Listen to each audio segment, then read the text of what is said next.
another planet? Is Janet from another planet? Is Janet from another planet? Is Janet from another planet? Is Janet from another planet? Is Janet from another planet? Is Janet from another planet? Is Janet from another planet? Is Janet from another planet? Is Janet from another planet?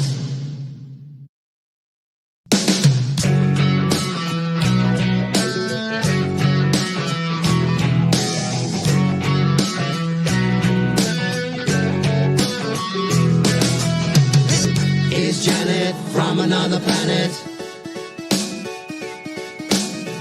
Is Janet from another planet? Is Janet from another planet? Is Janet from another planet? Is Janet from another planet? Is Janet from another planet? Is Janet from another planet? Is Janet from another planet? Is Janet from another planet? Is Janet from another planet?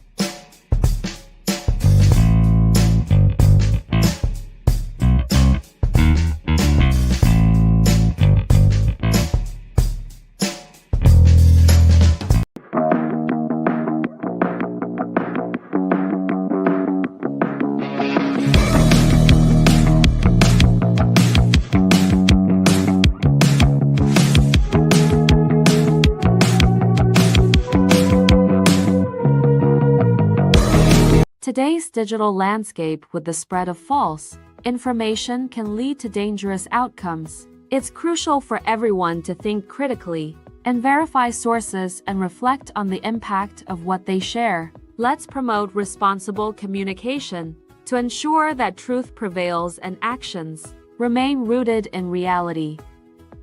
The opinions you're about to hear on this show are strictly those of the panel. The following program is rated TV MA LSV. It contains strong language, sexual situations, and violence. It is intended only for mature audiences. Hello, hello, hello. Welcome to the Friday Night Shit Show. It looks like it's just me again. And I'm lucky that I'm even here because I might be leaving town to go and to my sister's because my father is not doing very well.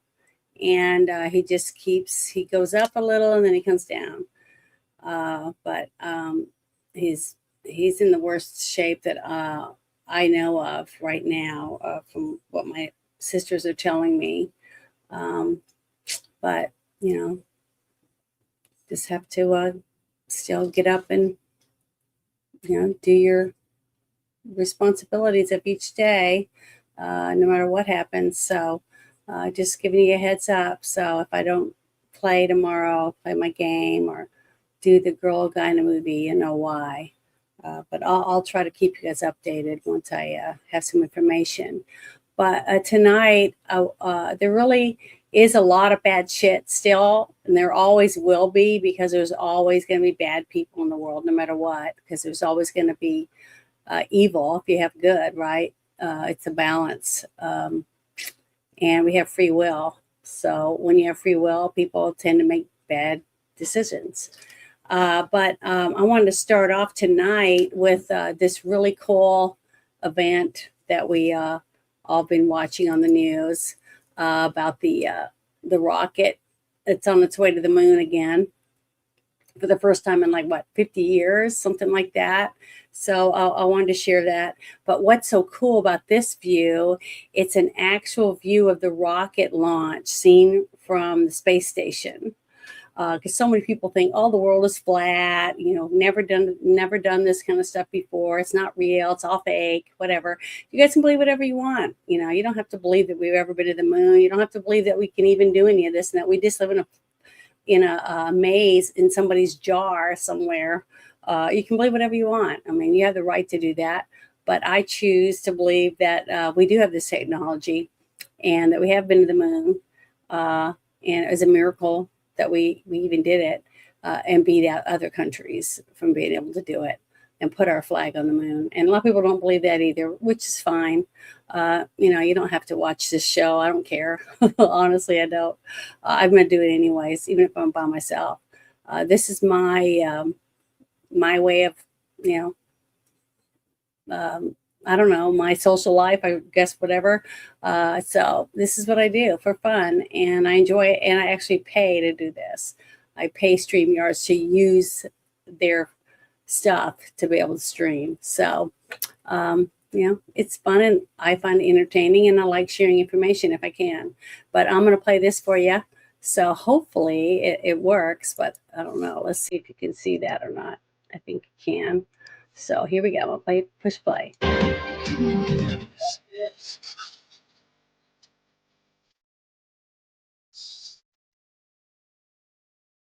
Beautiful.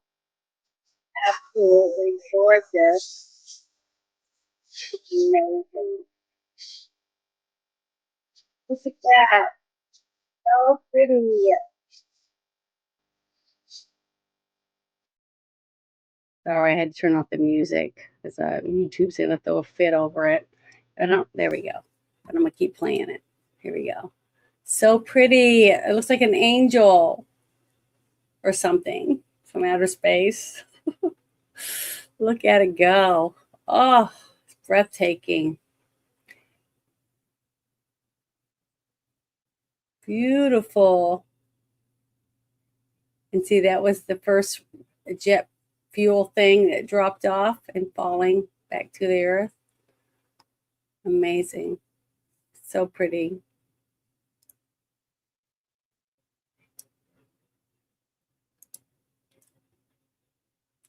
I just think that's beautiful. I'm going to copy the link for this for anyone who would like to go and see it or share it with others, because that to me is it's history, basically, in our lifetime. It's not our grandparents' lifetime where somebody supposedly went to the moon and no one was to believe it, because it'd be your grandkids that'll say, that's not real. So I don't know. I just think it's funny how we just go up and down with all that information. But I just thought it was beautiful. I mean, look at that. Oh, I envy the people that get to be up in the space station and look down and see the beauty of God, what God created. And every single one of those little specks that you see are stars, distant stars or planets or some other objects like that. But they're very, very far away, and it's just breathtaking. I look up at the sky at night because I'm far enough away from any big city that I can actually see the Milky Way and the Big Dipper, the Little Dipper, Orion's Belt, all the different constellations. And I just feel blessed to be given such a gift, to be able to look up and know what it is. Because remember, the first people on the planet didn't understand. They didn't realize that there were stars. They just saw it and maybe thought it was gods or whatever. I don't know, but I just feel blessed to be in the time that I'm in, to understand what I'm seeing. And I think everyone should be. But I want to say hi to everybody. I want to say thank you to everyone. Thank you so much. Oh, hi, Lloyd. Thank you for joining me this evening. And hi, baby girl. Thank you, Jackie Blue. for coming in for your short amount of time that you're allowed to be in here, because I know that you have work. But let's see. Yeah, stars. Beautiful. Absolutely beautiful. Yeah, I wish I could get a really good camera like that. I have a few friends that have really nice telescopes, but you have to have they have a special thing that they build to put out at certain times, depending on meteor showers and things like that. And they also have cameras on them, so they can take photos or short videos. What I really want to see is I want them to be able to take some video for me that's clear of the moon. I'm able to go out and take some pretty good pictures of the sky with different stars and stuff. But every time I try to take any pictures of the moon, it just looks like shit. It's all blurry and foggy looking for some reason with my iPhone. It doesn't take very good pictures of the moon. They're awful. I'm in awe of people that can actually take such beautiful pictures like this one that they were able to take. But I guess when you're out of space, out away from the atmosphere that we have, you don't have all the distortion, because look at that. I mean, it doesn't even look real. It looks fake. And that's why I can understand why so many people say, see, it's not real. What you're seeing isn't real. Look at that. I'm just moving this along and it's just freaking beautiful. I mean, even all the man-made stuff down there at the bottom, look at all the cities and the lights from the cities that we put there. Because before, whenever God would look down on the earth, it would be mostly darkness, because it was just a few campfires or whatever someone might have, little specks of light. But we got the whole planet pretty much illuminated now. But I just think it's just gorgeous. And I shared it. So anyone who wants to share that with anyone, you can now, because it's so freaking gorgeous. So this next thing I want to bring up, I saw this come across my timeline, and it gave me a good giggle, because I remember at least one of the people in this from the show that my mother used to watch. It was called The Hollywood Squares. My grandma and my mom loved that show. They'd laugh and laugh with the people on there. And when I saw one of the characters on this thing from the dating game, I wanted to open with it, because it's something funny. It makes you laugh, and you probably might recognize the other two people. They kind of looked familiar to me, but I had no idea who they are or who they were until I watched this and they talked about it. But I don't know why they would have all these stars, but I guess every so often they did these special Hollywood Squares, like for fundraisers or something like that. But this is one lucky young woman right here that's getting a chance to go out on a date with all three of these guys, depending on which one she ends up picking. But I'm going to play this because I just thought it was so neat. And here we go. Hear the sounds a woman makes after you've kissed her for the very first time. Oh my goodness. Oh, really? Okay, that's good for a start. Bachelor number 2. The sound a woman makes after I've kissed her? Yes. Sometimes they smother.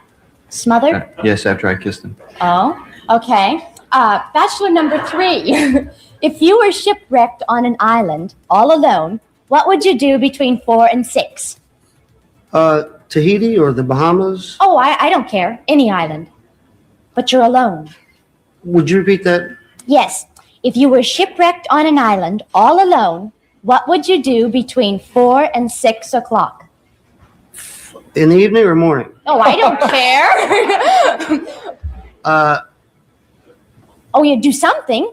And would you sit and think? Would you climb coconut trees? Yeah, I'd probably fish, I suppose. You'd fish? Yeah. All right. Bachelor number 1, what would you do? Yeah, I'd start looking around for something for dinner. Something for dinner. Man of my own taste. Okay. Bachelor number 2. Yes. We've been married 70 years. We're sitting on the front porch and you wink at me. What do you want? Oh, come on. Probably want you to wink back. Oh, okay. I'll wink back. Bachelor number 3, what would you want? Probably my supper, I imagine. Your supper. How old were you again? We've been married 70 years. 70 years? Yes. I probably want to go back to bed. Good night. Bachelor number 1, I've just given you bachelor number 2. What are you going to do with him? Go dancing.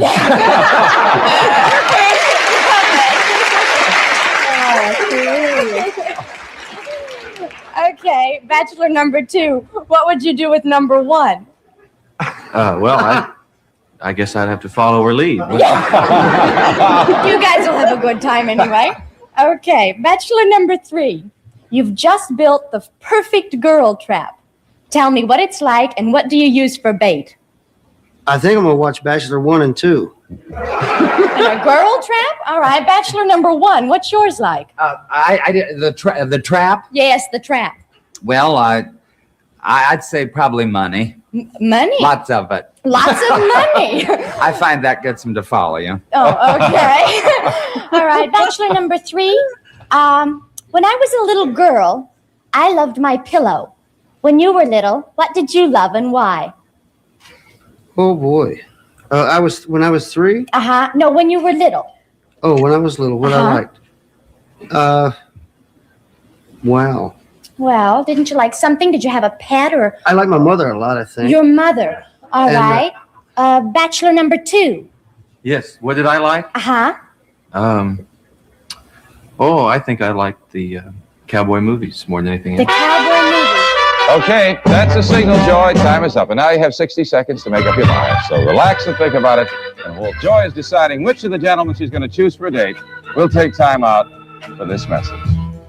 Welcome back to the dating game. And Joy, we're going to ask you to make a decision now. Only one of those gentlemen over there can be your date. Now, which one will it be? Will it be bachelor number 1, bachelor number 2, or bachelor number 3? Joy, who gets the date? I want bachelor number 1. Number 1, all right. Okay. Congratulations on number 1. Is there any particular reason, Joy, why you selected number 1? I like the way he answered questions and the audience likes him. Yeah, they sure do. Well, I'll tell you, I think the audience likes all the fellas. They were all great guys. And I'll tell you something about the gentleman you did not choose first. You didn't select bachelor number 3, who is a composer, performer, a record producer, and you heard a little music as you were making up your mind there. He co-authored that song, That's Life, for Frank Sinatra. His new album is called Defunct. He likes boating and dune buggies, Mr. Kelly Gordon. Kelly, come on and say hello to Joy, if you would.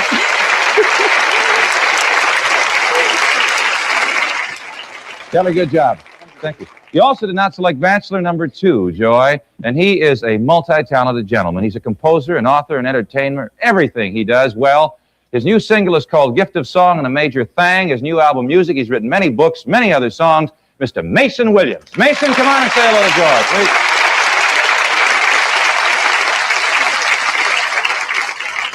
You smother him with that brush, huh? Thanks, Mason. Very good job. Thanks, Kelly. All right, Joy, your date is standing by, and this is the moment. I want to tell you a little something about him. Well, the audience should like him because he is a very, very funny man. You've seen him many times on television. He's guested on the Kraft Music Hall. He is a regular on the Dean Martin Show for summer. His name is Mr. Paul Lynde. Paul, come on and say hello to Joy. Good job, Paul. Well, Joy. That was hilarious. It was sad, though, when I looked it up afterward, the fact that he died when he was only 55 years old, and that he suffered from weight problems. You know, he was constantly, I guess his weight fluctuated. And I guess dieting, you know, as they always say, it's not good for your heart and stuff. So it was sad when I read that he had died when he was 55. But I just remember my mother used to love him. She used to laugh at stuff that he would do. I think he was on a show my grandma liked, was Laugh-In or something like that. And he was just funny. It made my grandmother laugh. So I just thought that was funny when I saw it. And the thing is that she just seemed like she wanted someone that would answer the question quickly and it sounded fun. So I don't even think she noticed that if he was gay or not. She just thought that he was fun. He sounded fun. So that's probably why she picked him. But I just thought that was a cute thing to open the show with, because it just made you, it was kind of made me nostalgic for, you know, when we were younger and people were just accepted people, you know what I mean? Just whatever way they were. But my mom really liked him. So, but tonight, I'm not going to do the typical stuff like I normally do, because everybody's talking about, you know, Pam Bondi and, you know, all that stuff. Well, one thing I wanted to focus on tonight is I'm going to play this clip, basically, and then I'm going to get into why I chose this clip and the stories that have come after this, about how sad it makes me that we have so much division in our country. One side against the other, good against evil, you know, all this kind of stuff. But it really doesn't matter about that. It's that we should fight for our country, you know, as together we're getting at it. So basically, I wanted to share this because I voted for Kennedy when I was in Louisiana, and I still love him. I think he's I got to meet him a couple times, and he's exactly what you see, you know, when he does some of these things and you see him talking and stuff, he is exactly that person. He speaks like that. He asks questions. He's very personable. He's very hands-on.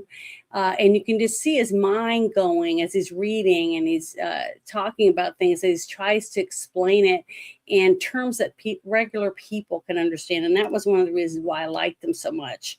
To vote for, because I wanted somebody that seemed like, you know, when you go see a doctor, you want a doctor that has good bedside manner. He actually listens to what you're saying, and you makes you feel like he actually cares, or her, you know, whoever you have. So I'm the same way about people that I'm going to pick for my mayor or a sheriff, you know, or your principal of your school, you know, all those things. You want someone you feel like actually gives a shit about what's going on around them in their community. You know what I mean? A person that acts like, you know, nonchalant and doesn't really give a shit because they don't think it affects them.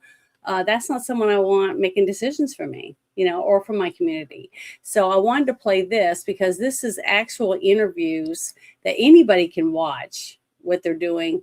But this was from a while back. It wasn't, you know, right now, you know, going on with what's going on, but this stuff is still going on. It's just that this conversation that you're going to hear was from a little bit back a little bit, but it's all about ICE and how they hate ICE and how they hate police officers, and they want to defund the cops and, you know, all this stuff. But all the people that say this stuff have private security. You know, just like I've talked about this a few times on my show, and that's what's so disgusting about it. These people don't care about you and I having to defend ourselves, and they don't even want you to have a gun. They don't even want you to have a gun or means to defend yourself, yet you're supposed to just say, oh, well, you know, but keep taking that money out of your check and pay their way, right? But I want you to listen to this back and forth, and then I'm going to play some of the other things that I feel you should think about what this person is saying and what other people like him say. And then when you see these other things that I'm going to play, and tell me that this person is a good person to have in office. That's what I basically want to play. But here we go. I'm going to make sure it's turned up and I'm going to play it. So here we go. Listen. But ICE agents are notified whenever someone is entered into my jail. Do you need some water? Because I think your pants are on fire. Okay. Sheriff, I don't mean any disrespect, but you ought to be ashamed of that. How can you possibly be for public safety if you hate our immigration laws so much that you would let a convicted murderer back on the street? Do you really hate immigration laws that much? Well, here's what you said in the interview, apparently on the record.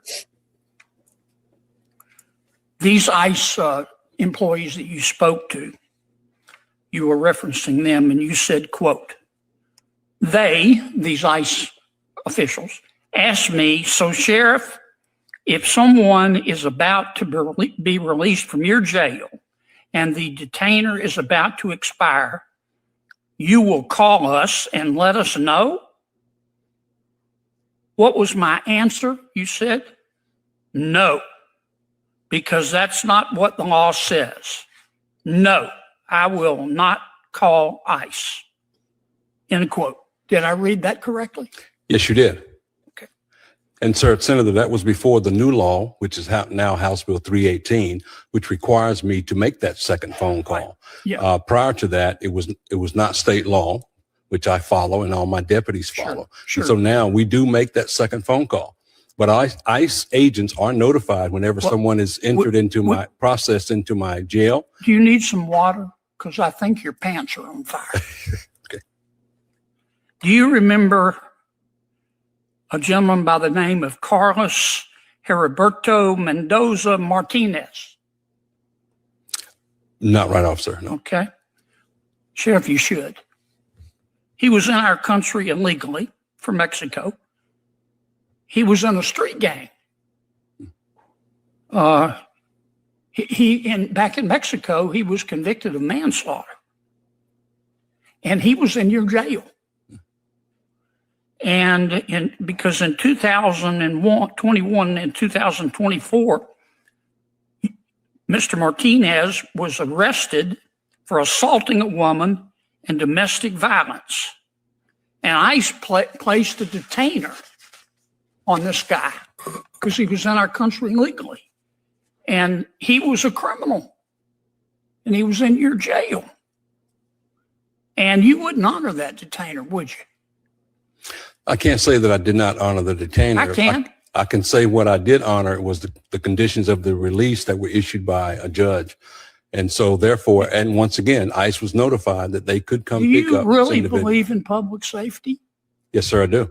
You would allow someone in our country illegally convicted of manslaughter, convicted of domestic violence in your jail. ICE says, please hold him when his time is up. We want to get this criminal out of our country. And you said no. ICE was notified that they could come pick up the individual, and for some reason they did not. And the judge issued the conditions of release. I am a custodian. I do not determine who is released or held. I follow the court's order. Sheriff, I don't mean any disrespect, but you ought to be ashamed of that. How can you possibly be for public safety if you hate our immigration laws so much that you would let a convicted murderer back on the street? Do you really hate immigration laws that much?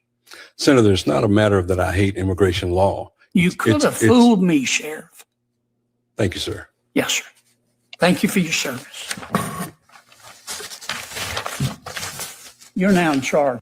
Okay. Well, I just wanted you to hear that because many, many, many times, and I'm sure many of you have already seen it, all these videos of these people out in front of the courthouses in all the big cities, New York, California, Seattle, Washington State, places, Oregon, Texas, Florida, Ohio, Nevada, Arizona, Colorado, and they're yelling, defund the cops,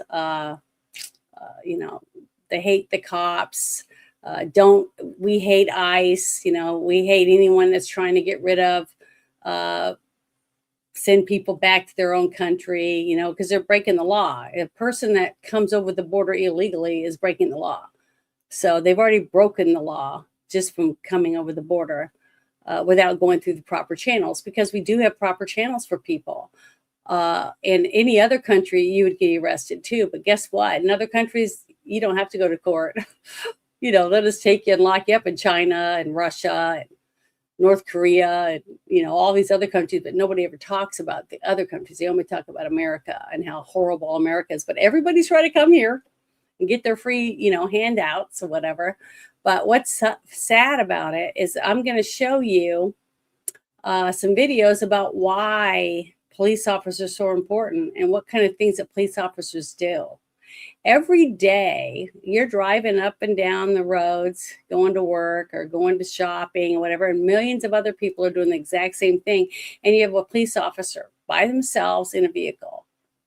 And their job is to make sure you're not speeding, you're not drinking and driving, you're not doing drugs, you're not robbing people, you're not breaking into cars. You know, there's tons and tons of laws in every state. And all the cop's supposed to do is, make sure people aren't breaking the law. And if somebody calls us, hey, someone broke into our store and robbed us, or somebody beat somebody in the street, whatever it is, they call 911. We all know someone who's had to call 911. But what happens when the cops don't ever come? Nobody thinks about that. Nobody thinks about, except people that live in places where their cops are told to stand down, don't do anything, just let them burn the buildings down, let them, do whatever, because it's not worth, just let them trash the places. And then when the businesses move away and all that, and there's no jobs, more people have to move away to find work, or they get on welfare or other ways of, getting money because they don't have a job because their cities are closing down. And if you look at in the background, go look in all these cities where there's a high crime rate and, they hate cops and hate ICE and all that. And tell me who runs all these cities. Tell me who the mayors are and who the chief of police are and people like that. And tell me how they keep getting elected over and over again when their cities just get worse and worse. I mean, like Chicago has high crime rates, yet they have the hardest gun control. But it's not gun control on the criminals, because criminals are going to have guns anyways. They don't care about the law, but you and I have to fight to be able to get a concealed carry or take a class and do all the stuff you're supposed to follow the law, to be able to have a weapon in your home to defend yourself. And then when someone breaks in and attacks you and you try to defend yourself, you're the one who has to spend all your money and maybe lose your home to defend yourself because you were defending your own family. So I've got a couple videos I want to share. So hold on, let me do this real quick. I'm really slow at this, but I want to share a few videos of people that are going through that exact thing that we need police officers for, and why we need cops. And sometimes they bite off more than they can chew, but that's their job. And then how do we treat them? We tell them to fuck off and die, or I wish we never had you. We hate cops. We don't want cops at all. Cops suck because they uphold the law. It's terrible. It's really terrible. I worked as a florist in a business. It was like a grocery chain that had florals shops in them, and I worked in a floral. And I remember a police officer that was in there one day, but he wasn't a cop on this day because he had to take another job as a Coke salesman. Basically, he would go and fill all the Coke areas in the store because he didn't make enough money as a cop. And he had a police car and he arrested people and things like that, but he couldn't make enough money to pay his bills, so he had to work another job on top of that one, delivering soda pop, driving a truck and taking it and going to all the different convenience stores and the grocery stores and filling shelves and stuff, and filling the machines and stuff. And he was in the store one day. He was filling the machine when a guy walked past Floral, and he turned and looked at me and he grabbed his chest. And I remember looking at him and I knew he was hurting, but I didn't know. He didn't say anything. He just gasped. And then his eyes started filling up with blood and he fell to the ground. And I pushed the button, that you're supposed to notify that the store that there's an emergency. And then I called 911. And while I was on the phone with 911, the guy putting the Coke in the Coke machine, the police officer came running over and started CPR on the man. Saved his life. And, they're good people. They're just like you and I, but they just happen to be a police officer. He went to school to be a cop, and he saved a life as a coke man trying to pay his bills. It's a shame that's where we are, because they're treated like dirt in most places. But I'll tell you right now, I was thankful that he was there that day and the gentleman lived. And I was very happy about that, because we were all traumatized by it, trying to help this man when he fell. So I just want to share this with you, because it's very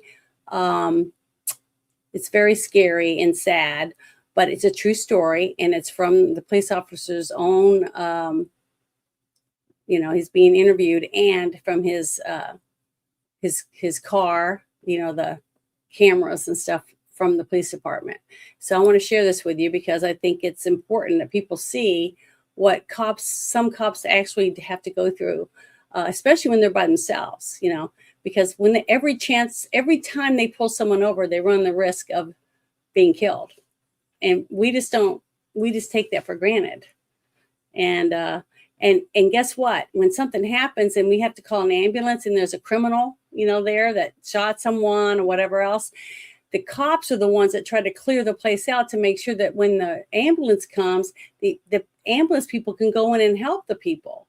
Well, guess what? The ambulance people aren't allowed in until the cops say it's clear, that it's safe for them to go in.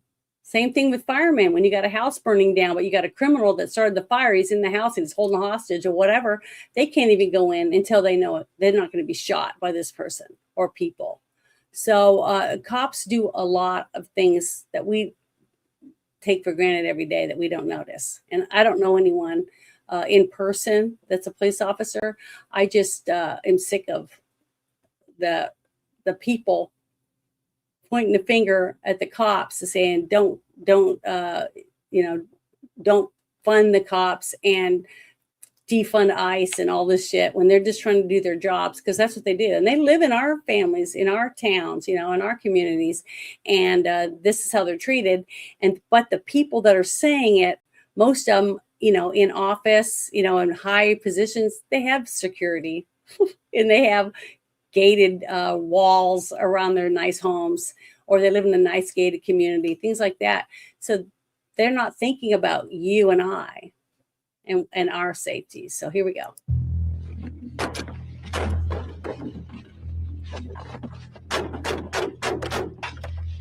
Top one on top fire, I'm hitting the face, top fire. Boy, I need help. I ain't driving, it's stopping again.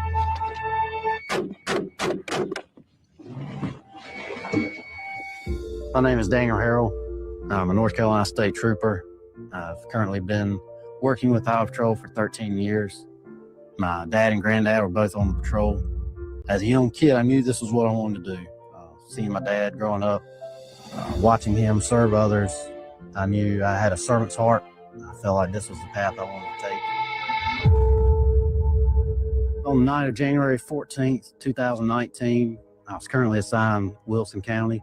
I was working patrol on US 301, where I observed a car come by, improperly towing another car. Made my traffic stop on the car, made my approach, talked with the occupant of the rear vehicle, which was being towed, made my approach to the front vehicle, spoke with that occupant. While talking with the driver, he then threw his car in drive and took off from the traffic stop. I ran to my car and advised our Raleigh Communications Center that I was 1043, which means in pursuit of a vehicle. We traveled approximately half a mile to a mile. Once we came to another stop, just as I was about to exit my patrol car, the driver of the vehicle opened his door and fired approximately 4 shots into my windshield, 2 striking me in the face. One struck me right in the corner of my mouth, came out behind my ear, and the other one struck me just above my left eyebrow. After being shot, obviously my family's first thing crossing my mind. My wife, who was at home 4 months pregnant, I knew about this time she was just getting home from work.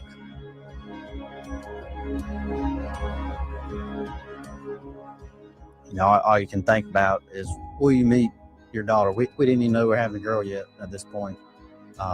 Will I meet my child? Right after the initial shots hit me, I immediately knew what happened. I did not know the extent of the injury. I began to return fire and notified Raleigh Communications of what was going on, and I had been shot.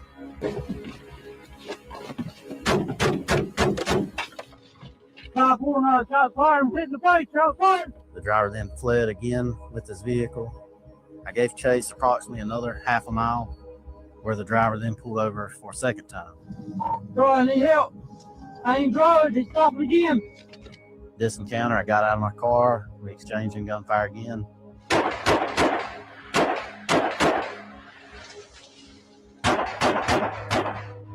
He cut the rope to the car that he was towing and then fled once more in his vehicle. I continued to give chase. My mouth would fill with blood. I'd spit it out. It'd fill with blood again. I'd spit it out. I had blood come down my eye and wasn't even sure that I'd been shot here. This was the only one I really felt. I chased him for approximately 3 more miles, where he made a U-turn and ran in the front of my car, which ultimately disabled my patrol vehicle. Got out, I engaged in gunfire again. My adrenaline was just dumping. Just continued to chase as long as I could. When I first heard of this incident, I thought, I know Trooper Daniel Harrell. I know his father and I know his grandfather. And I immediately went into what was going on with him, what condition was he in, how was his family handling this, and what we needed to do to help Daniel. We constantly train and talk about the day and time that your training will help you in a time of dire circumstances. I cannot be prouder of how he took the fight back to those wishing to do him harm and how he carried himself in a life or death situation. And look how calm he was after all this time, okay? After being shot in the face, he was shot in the mouth and in the forehead, and he was lucky that he didn't die instantly. It's a miracle that he was able to keep pursuing this guy, because he was doing the job that he was trained to do. But he was by himself. He had no choice. He was doing what he thought was right. And I don't know what this person thought they were going to do by killing a cop when he was pulling him over for pulling an illegal vehicle, because he didn't know this guy was going to whip out a gun and try to blow his head off.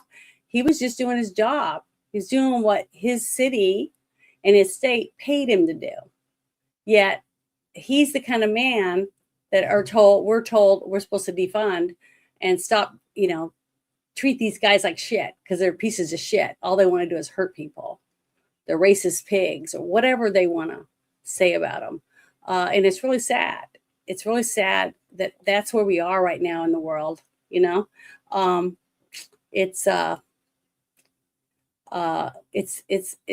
breaks my heart. Okay. And I don't know this man. I don't even live in North Carolina. I just saw this story, and I've seen all this rhetoric about they hate police and defund the ICE. They're out there and they're just cops, just like the rest of us. Some of us have family members that are paramedics. Some of us have family members that are firemen. Some of us have family members that are soldiers that are serving our country. Some of us have family members that might be sheriff department or a deputy or a forest ranger. All these different things that we could probably have someone we know that's involved in that, and yet they're treated like dirt simply because of their job, their authoritarian job, to where there's supposed to be certain rules that they follow. And I'm not saying there aren't dirty cops, because there are. There's dirty people in church. There's dirty people that are in schools.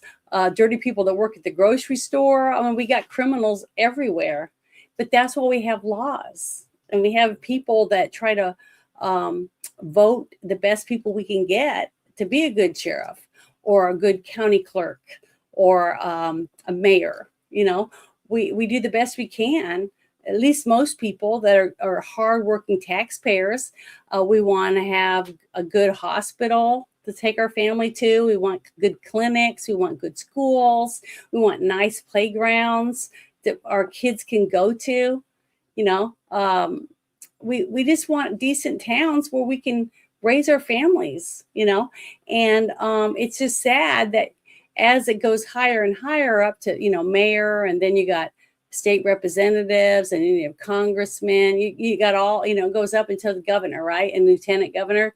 And it seems to get worse as it goes up. It's like once they get that high up, they don't give a shit about the little guy that works at Walmart or the guy that works at Tyson that plucking chickens so people can have food, or the guy that runs a little gas station down the road. It's like we are meaningless turds, that we're just something you wipe off the bottom of your shoe. Oh, and you open their wallet and take a few bucks out for yourself because, we gotta pay our taxes. We gotta pay our way. Yet they take the money and spend it on tons of shit that we never voted for them to spend it on. We voted to have better roads in our communities, better jails to hold the prisoners, better courts, raise pay for the firemen or for the cops or whatever it is that we could do to improve our lives by having a safer environment to live in. At least that's what you think. But it seems like that we're having to fight to have that when we already have laws. Okay, we have tons of laws, but we don't have people in office anymore. We don't have judges that want to keep criminals in jail. We have people in there that want to let the criminals out to reoffend the people that are put you in office. That I just don't understand. And then I hear people arguing with other people to keep the prisoners out. I'm shocked by all of it. I just don't understand why we're like flipped upside down for some reason about what is good and what's bad. It's like bad is good right now. And I'm not talking about a hot chick thinking a guy on a motorcycle's a bad boy, so I want to chase him. That's not what I'm talking about. I'm talking about actual criminals getting a slap on the wrist from judges because for whatever reason, they rather have them out in the street with you and I than behind bars where they belong. And then when you have men that murder their whole family and stuff, they put them in they have special jails and prisons for people that do that. The guy, I can't remember his name right now. He murdered his pregnant wife. I think it's in Colorado. And then he killed both his little daughters and he put them in these tanks, oil tanks with holes that were like 8 inches around, and he crammed their little bodies down in there, all because he wanted another woman. And he didn't want to give up, what he's earned. He didn't want to share it with his children or his wife that's about to have a boy for him. He didn't want them to have it. So he wanted to kill them, keep all the money and say they ran off, and tried to blame her for later on when he got caught that she's the one that did it. It's disgusting. But guess what? They can't put him in a regular prison because as soon as he's in a regular prison and the other prisoners find out what he did to his pregnant wife and his 2 little daughters, thousands and thousands of men out there would love to have a woman that would get up every morning, clean his house, cook him food, and be there for him and give him 2 beautiful daughters and about to give him a son. Yet he didn't want it. He didn't want that. He wanted the other woman, and didn't want to spend money on all these trivial shit that he didn't think was important. They put him in a special jail with other people like him that murdered their families, rapists, child molesters, that kind of people, because you can't put them in a regular jail. What will happen to them? Yeah, you know what would happen to them. That's why they get their own prison. And guess what? Guess what? You're paying. You and I are paying for it to keep them in prison for the rest of their life because they can never be out. So it's sickening. I mean, it's a sickening place that we're at right now. But it's up to you and I to clean house in our communities. Vote these people out. Vote out the bad judges. If a judge keeps putting criminals back on the street, rapists, pedophiles, embezzlers, people that rob stores, sell drugs to high school kids, whatever, and they keep putting them right back out on the street because, they had a bad life. Their daddy was mean to them, or whatever it was. And then now they're going to take it out on you and everyone else because they're mad at their daddy or their mommy or somebody else or bully at school. Guess what? I got bullied. I was a nerd, a huge nerd, and I got treated like dirt in high school. But guess what? It didn't make me want to go up and kill people because I was mad at some guy or some girl that treated me bad in school. It made me want to grow up and prove that being a nerd is cool. You know, look at me. I play Dungeons and Dragons. I love it. I think it's great. And, you know, that's how I look at it. But it's sad that we got people that say, oh, they had a horrible life. Well, what about the people you just murdered and you killed or you raped or you maimed? You know, oh, they're not, it's not the same for them because this guy couldn't help himself. So put him somewhere where he can't hurt anyone else, or put him in your house. I'd like to take some of these criminals that they put on the street and let them live with those people. Let them live with that judge. Let that judge put his family in the middle of this guy and see how much he likes it. They wouldn't do it because they don't have to. They just put it on you. And then they go, oh, well, I didn't know he was going to reoffend. How stupid is that? Common sense tells you they're going to do it again. So I just wanted to share that one. But that's the kind of shit that I'm talking about. You got people in office that constantly say, oh, we need to defund these people. These people are scumbags. We don't need these people. We don't need cops. We can take care of ourselves. But they won't let you have a gun to defend yourself. You know, you're 135 pounds and you got a 190-pound person coming to your house and he's going to beat you up, take everything you have that you've worked for, who knows what to you and your children. Yet you're supposed to just sit there and take it. It's ridiculous for people to think that way. I think it's horrible, but you know, it's just, I don't know, it's pathetic. But I want to share this. This is another thing that I tell people about. And I've talked about this type of thing happening in lots of different cities in the United States. And it's not just UPS. It's happened fake FedEx people, fake Uber drivers that are delivering food or whatever that's called, Uber Eats or whatever. And I tell people, don't answer the door. If you're by yourself or you think that it could be something, and you should think it could be something, especially if you live in a city, don't answer the door. When I get a doorbell rings or whatever, I look out the door or look out the window from another place, or I look at my phone because I can see the doorbell cam, and I don't say anything, because if it's a real delivery, guess what? They'll leave it on your porch and then they'll get in their vehicle and they'll drive away. But as you watch this video, you see that the fake delivery people aren't going to leave the package because there's nothing in it. It's probably an empty box. They're going to take it with them because they're going to go to the next house and see who opens their door so they can go in. Never open the door.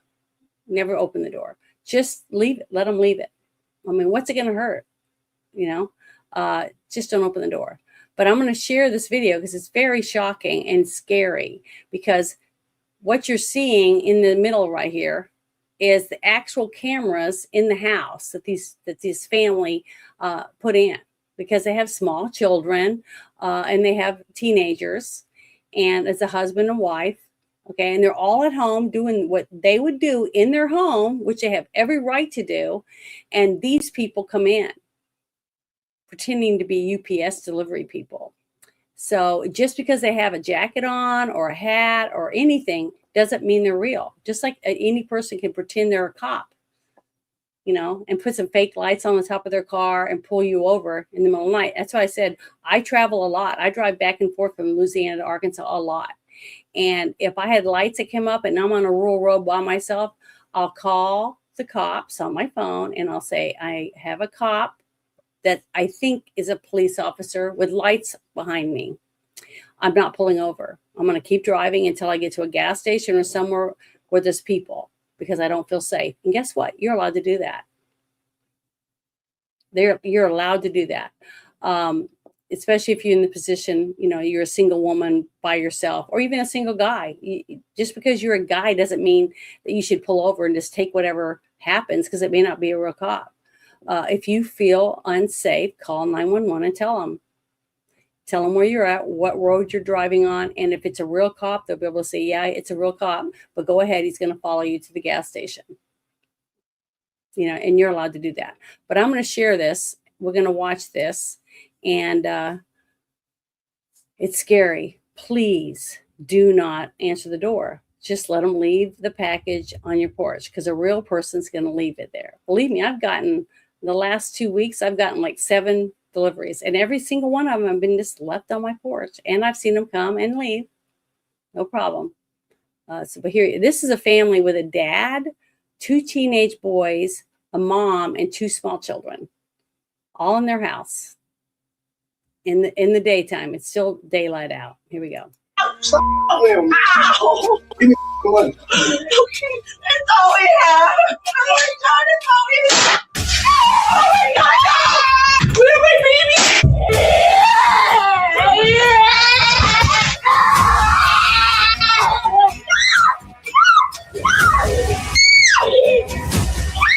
On the 26th of January, 2024, 37-year-old UPS delivery driver Alonzo Pierre Mingo arrived at a customer's home with 2 coworkers to deliver a package for UPS.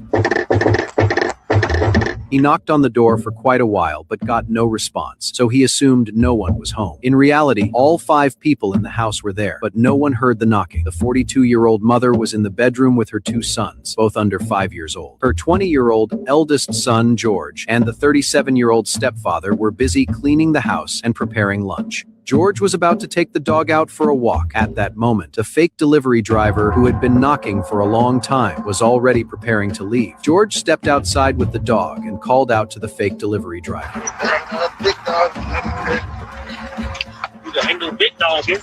The men walked toward the front door, chatting and laughing. But at that moment, something unexpected happened.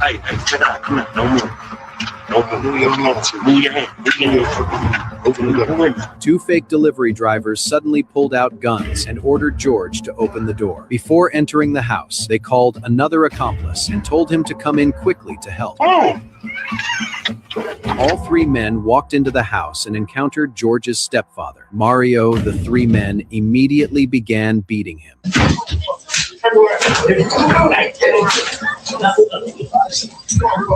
One of the men forced George to walk further into the house at gunpoint and demanded that he tell them where the valuables in the house were kept. At that moment, the mother, Shannon, was reading a story to the children. When she realized someone had come inside, she immediately tried to close the door.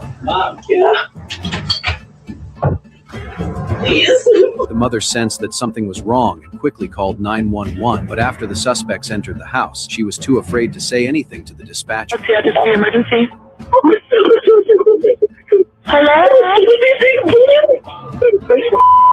Oh my gosh. Give me the money. And I ain't playing. Look, I know. Hey, Mario Alberto, come on with the money, man. Okay. Ow! Ow! Give me the money. I'm gonna smack you. I will give you whatever you want. Go give me the money. Okay, come on. What would you do? What would you do? She called 911, but she was too afraid to say anything because then they would know she was on the phone with 911. She did the only thing she thought she could do to help her kids. But what was so sad when I was watching this video, and I watched it multiple times, is the fact that the little brother, the older brother, they were under 5 and under, dragging his youngest brother into the bedroom when he knew that there was bad people there. He was doing the best he could to help his brother, and he was 5 years old. It's horrible. This is horrible, and this should never happen to anyone in their own home. And you could hear these little boys crying. Do you think that this didn't scar them for the rest of their life? Every time they see someone in a uniform like that, they're going to think they're there to hurt them. It's horrible that anyone has to go through this kind of shit ever in your own freaking home. And the young man that was taking the dog out, he didn't know that they weren't real delivery people because look what they were wearing. Probably uniforms they stole. They could have got them at a dry cleaners. Who knows? But it doesn't matter. Please don't open a door at all.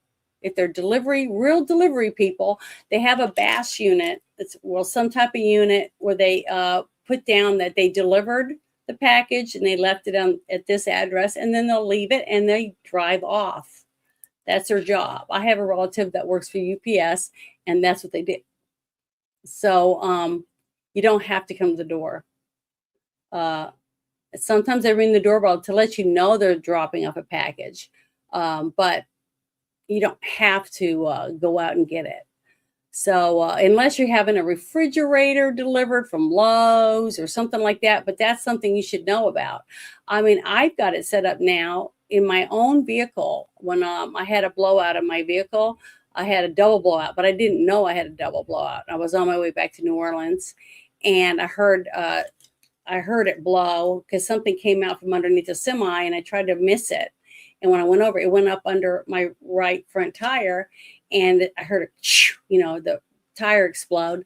So I pulled over, put my blinker on. I moved over to the side of the road, and I got out, and I was like, oh, it's flat. So I get the stuff out, and I'm changing the tire. I change the tire and get the new tire on, and then I realized the back tire is flat too. So whatever it was went under both my tires. Now I'm stuck because I can't drive my car without the flat. So I call the people that my insurance was through, and they're going to send a tow truck. But guess what they did? They sent me a picture of the tow truck driver. So when he got there, I knew it was the real person because my insurance company sent it to me of who was going to come. So there's so many things that you can do to try to stay safe. And guess what, ladies? Learn how to change a tire, because not one person pulled over to help me. And I had two small dogs in the car, had the windows open. It was like 114 degrees outside. It was hot, but I did it. I changed the tire, and I would have changed the other one if I'd had another tire, but I only had one spare. But I was able to get a tow truck driver out there, and I got a new tire, and I did it as safely as I possibly could. To be safe, pulled off the road and tried to follow all the rules. But the thing is that a lot of people just don't, want to know a safe way to do something, because this is too much trouble. And Scott, since you're so truthful, who are you telling me to stop lying to people? I'm not lying to anyone. And I feel sorry for you. If you think I'm lying, you don't have to listen to my show. You can leave. Just leave. And it's sad because I know that you had to follow my channel and be a channel member for 5 minutes before you're allowed to even put anything in the chat. So on YouTube for sure. So, I think it's sad if that's what you believe. If you're saying that about me, I don't know. I'm not trying to deceive anyone. I'm trying to let you know how to save yourself. So, maybe he's one of those people that say defund the cops. I don't know. But I just wanted to share that because it's sad and scary. And it says right on there, fake delivery drivers. And they're from everywhere. FedEx, get a fake FedEx person, a fake Uber Eats person. I tell people I don't even use Uber. I would never use Uber because you don't know what you're going to get. It's just like swipe left, swipe right. Let's go meet up and hook up or whatever with a total stranger you just met on the internet. It's disgusting. I had a show last night and we talked about the Texas killing fields, about all the young women between 12 and 25 or 27 that their bodies were found between 1970 something to the, almost to 2000. Okay, in this 25-mile stretch of area where young women would disappear and or be dumped. They were dumped near in that area. So, but the sad thing is, in the 1970s, tons and tons of women and young teenagers or whatever, boys too, hitchhiked. They'd hitchhike, here and there because they didn't have vehicles or whatever, and they'd never be seen again because whoever's picking you up doesn't mean they're a good person. You know what I mean? You don't know them. So don't hitchhike. That's another thing I tell people not to do, because it is so dangerous. And just because you did it once and you made it doesn't mean that you were just lucky. You got a decent person that time. The next time you may not be so lucky. And you hitchhike, so no one knows where you're going. You know, I was reading, it was not very long ago, someone had called Uber and someone showed up to pick them up, and it was two girls and they were pretty drunk. And the person, they passed out, and so the person didn't take them home. They took them somewhere else in the middle of nowhere and did what he wanted with them, and then dumped them there. So I'm just saying, you know, be safe, take care of yourself, do the best you can to help your friends and stuff, not make stupid decisions like that also. But let me turn that off and get rid of that. Sorry. But let me go to the next thing that I pulled up. But to me, this kind of stuff's important. And a lot of people aren't going to talk about it, you know. But I'm going to talk about it because I think it's important. And I wish more people would talk about it.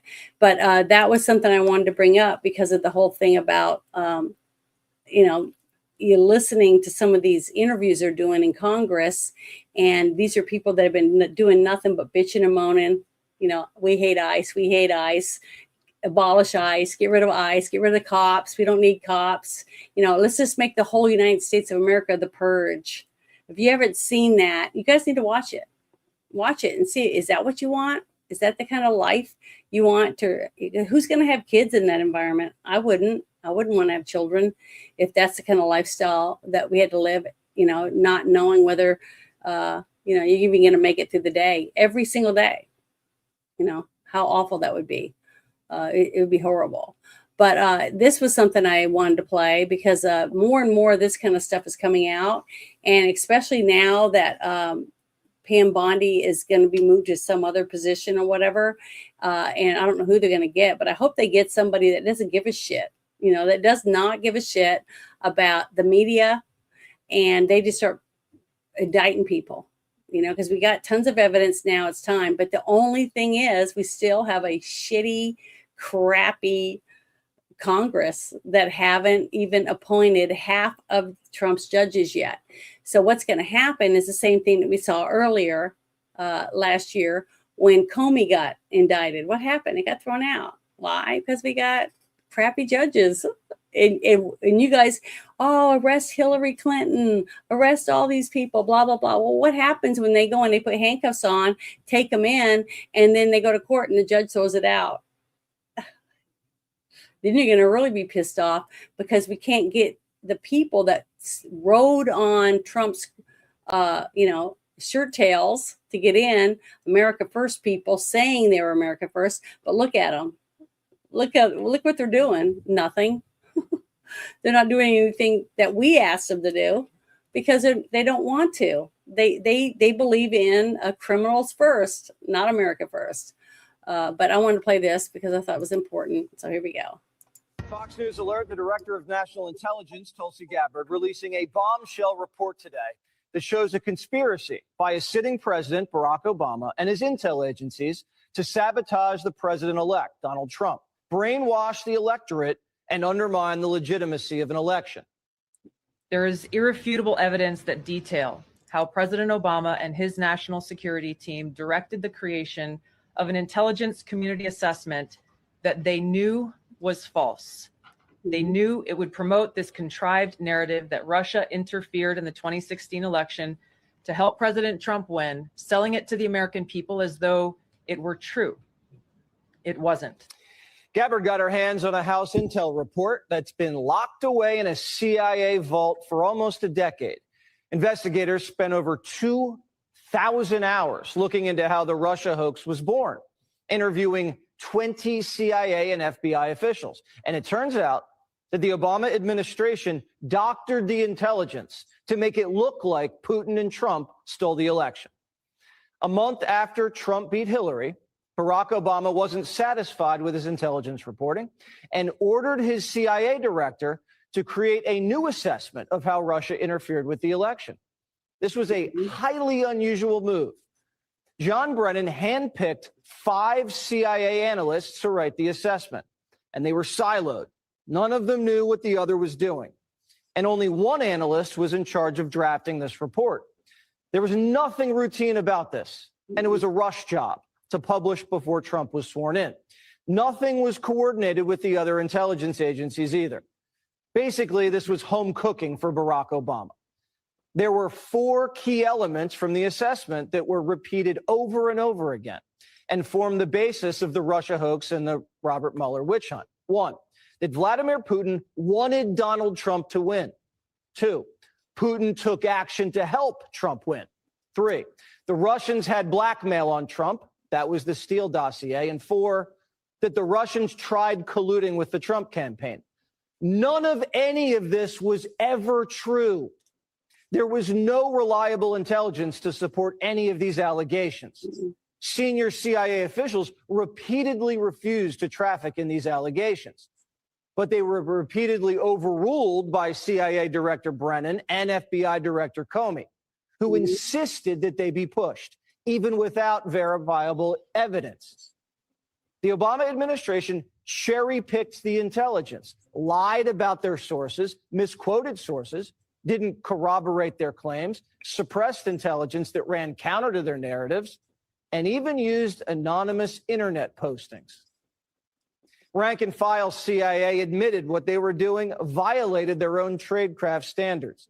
There was a massive pressure campaign that came right from the top. CIA analysts say they received unusual directives from political appointees, the CIA director, and Obama himself. This is how the Russia hoax was born. Donald Trump knows that the Russians helped him win in 2016. Putin hated Secretary Clinton so much that the flip side of that coin was he had a clear preference for the person running against the person he hated so much. It was Russia in a very systematic way in trying to interfere in the election and to try to advance the prospects of Donald Trump being elected. This was such a malicious disinformation campaign perpetrated on the American people that at one point, 60% of Democrats believed the Russians hacked our voting machines to help Trump win the White House. What this report actually shows is that the Russians just wanted to create chaos and undermine Americans' faith in democracy. Solid intelligence suggested that Vladimir Putin didn't care who won. He had no preference. But like most people, expected Hillary to win and had a little docket of compromising dirt on her, dirt that he never released. Now, if Putin wanted Trump to win, why didn't Putin drop the dirt? There were high-level DNC emails that detailed evidence of Hillary's, quote, psycho-emotional problems, uncontrolled fits of anger, aggression, and cheerfulness, and that then Secretary Clinton was allegedly on a daily regimen of heavy tranquilizers. Then CIA Director Brennan and the intelligence community mischaracterized intelligence and relied on dubious substandard sources to create a contrived false narrative that Putin developed a quote-unquote clear preference for Trump. Now, if Clinton was on tranquilizers like the Russians believed, why didn't they leak it to help Trump win? How credible was the information about Hillary Clinton's power? All I have seen is what the Intelligence Committee have reported through their investigation. I think that the underlying point there is that we understand from intelligence what Russia said that they had. And the important point here is that if they were trying to influence the election, as President Obama and James Clapper and John Brennan, everybody said they were doing in order to support Donald Trump's election, they would have released the most damning of that information. Obama and his spy chiefs knew that Putin didn't prefer Trump over Hillary, but they cooked the intelligence to make it look like he did. Obama and his intel spies knew that Putin didn't collude with Trump and that he didn't even direct his people to help Trump win, but they put it out there anyway. In a sense, Barack Obama did exactly what Putin wanted, undermined Americans' faith in free and fair elections and caused chaos in our country. Barack Obama, the CIA, and the FBI were the ones doing what our enemy wanted. Do you believe that any of this new information implicates former President Obama in criminal behavior? we have referred and will continue to refer all of these documents to the Department of Justice and the FBI to investigate the criminal implications of this. For even The former President evidence, Obama? correct. The evidence that we have found and that we have released directly point to President Obama leading the manufacturing of this intelligence assessment. There are multiple pieces of evidence and intelligence that confirm that fact. Even 2 years later, after the election, Barack Obama was still pushing a hoax he knew wasn't true. And he knew it wasn't true because he helped manufacture it. They're undermining our alliances, cozying up to Russia. What happened to the Republican Party? They're cozying up to the former head of the KGB. Actively blocking legislation that would defend our elections from Russian attack. What happened? Now, I don't know if it's possible to indict a former president for actions he took while in office. I'm not a lawyer, proudly. But Brennan, Comey, and others may have severe liability. Trey Gowdy says we know for a fact that Brennan committed perjury when he lied to Congress. Director Brennan, do you know who commissioned the Steele dossier? I don't. Do you know if the Bureau ever relied on the Steele dossier as part of any court filings, applications? I have no awareness. Did the CIA rely on it? No. Why not? Because we didn't. It wasn't part of the corpus of intelligence information that we had. It was not in any way used as a basis for the intelligence community assessment that was done. It was not. Well, that's a lie. Whatever happens to these guys is not revenge. It's accountability. And it's time for people to pay the price. I think so. And I think that's one reason why we're seeing a few of the chess pieces being moved around to get ready for the next piece to be moved into place. And we're going to start seeing some things happening. I'm really excited about it. But each time I actually see anything like this on the news, where they're actually talking about it, I'm hoping that people are actually paying attention to it. So when it does happen, you're not going to see it. Well, we're going to see it anyways, because we're already seeing people that are standing in front of ICE vehicles, doing everything that they can besides, get a bomb and blow them up or something like that. I haven't seen anything, hopefully, and won't see anything that horrible. But I am shocked to see American citizens fighting with our law enforcement to keep criminals in our country. They don't even fight that hard for our own veterans, to get better health care, dental, or whatever else after they sacrifice themselves to serve our country, in another country. It's sad because I don't know.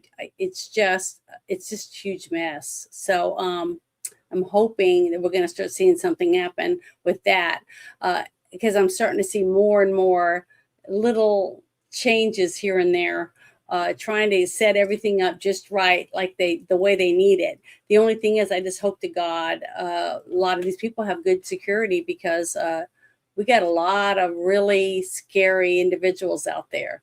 You saw what we just saw, what happened to that one family in their house, just thinking they were going to get a delivery from UPS, and all they wanted to do was rob and terrorize these people. Little 5 and 3-year-old boys, their mother that's trying to read a story to them to take their nap. And the dad gets severely beaten by the 3 men. It's, I don't know. I just don't know. We have got to get better court systems where we have decent judges that actually, follow the laws and weigh it through evidence, instead of, well, we feel sorry for the criminal because, yeah, he's only out for 37 times. That's why he stabbed that woman in the throat. Or the guy that was out 40 something times and he started that woman on fire in the subway. Oh, well, he had a bad life because it wasn't your loved one that got murdered. It's pathetic. It's absolutely disgusting. what's going on. And I hope to God that we start seeing some real justice from some of these people, because we deserve it.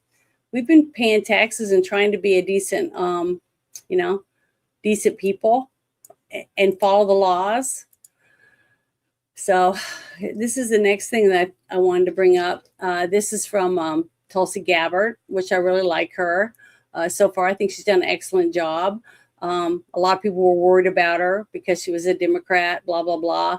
To me, it's actions speak louder than words. It doesn't matter whether they're got an R next to their name or an L for liberal next to their name or a C for conservative next to their name. It's what they do. What are they doing? That's what should matter. And when they're doing something and they're showing that they care and they're listening to the people that put them in office, to me, that makes a huge difference. Just like when you go to the doctor and the doctor looks you in the eye and they're telling you, we're going to do this test, this and this and this, and this is why we're doing it. That's a pretty good doctor right there, because they're trying to inform you on what's going on. And it's the same thing. It should be in everything that we have, especially as the people that we put in office, right? We should expect accountability from them. And I'm liking the transparency I'm seeing from some of these people. So here we go.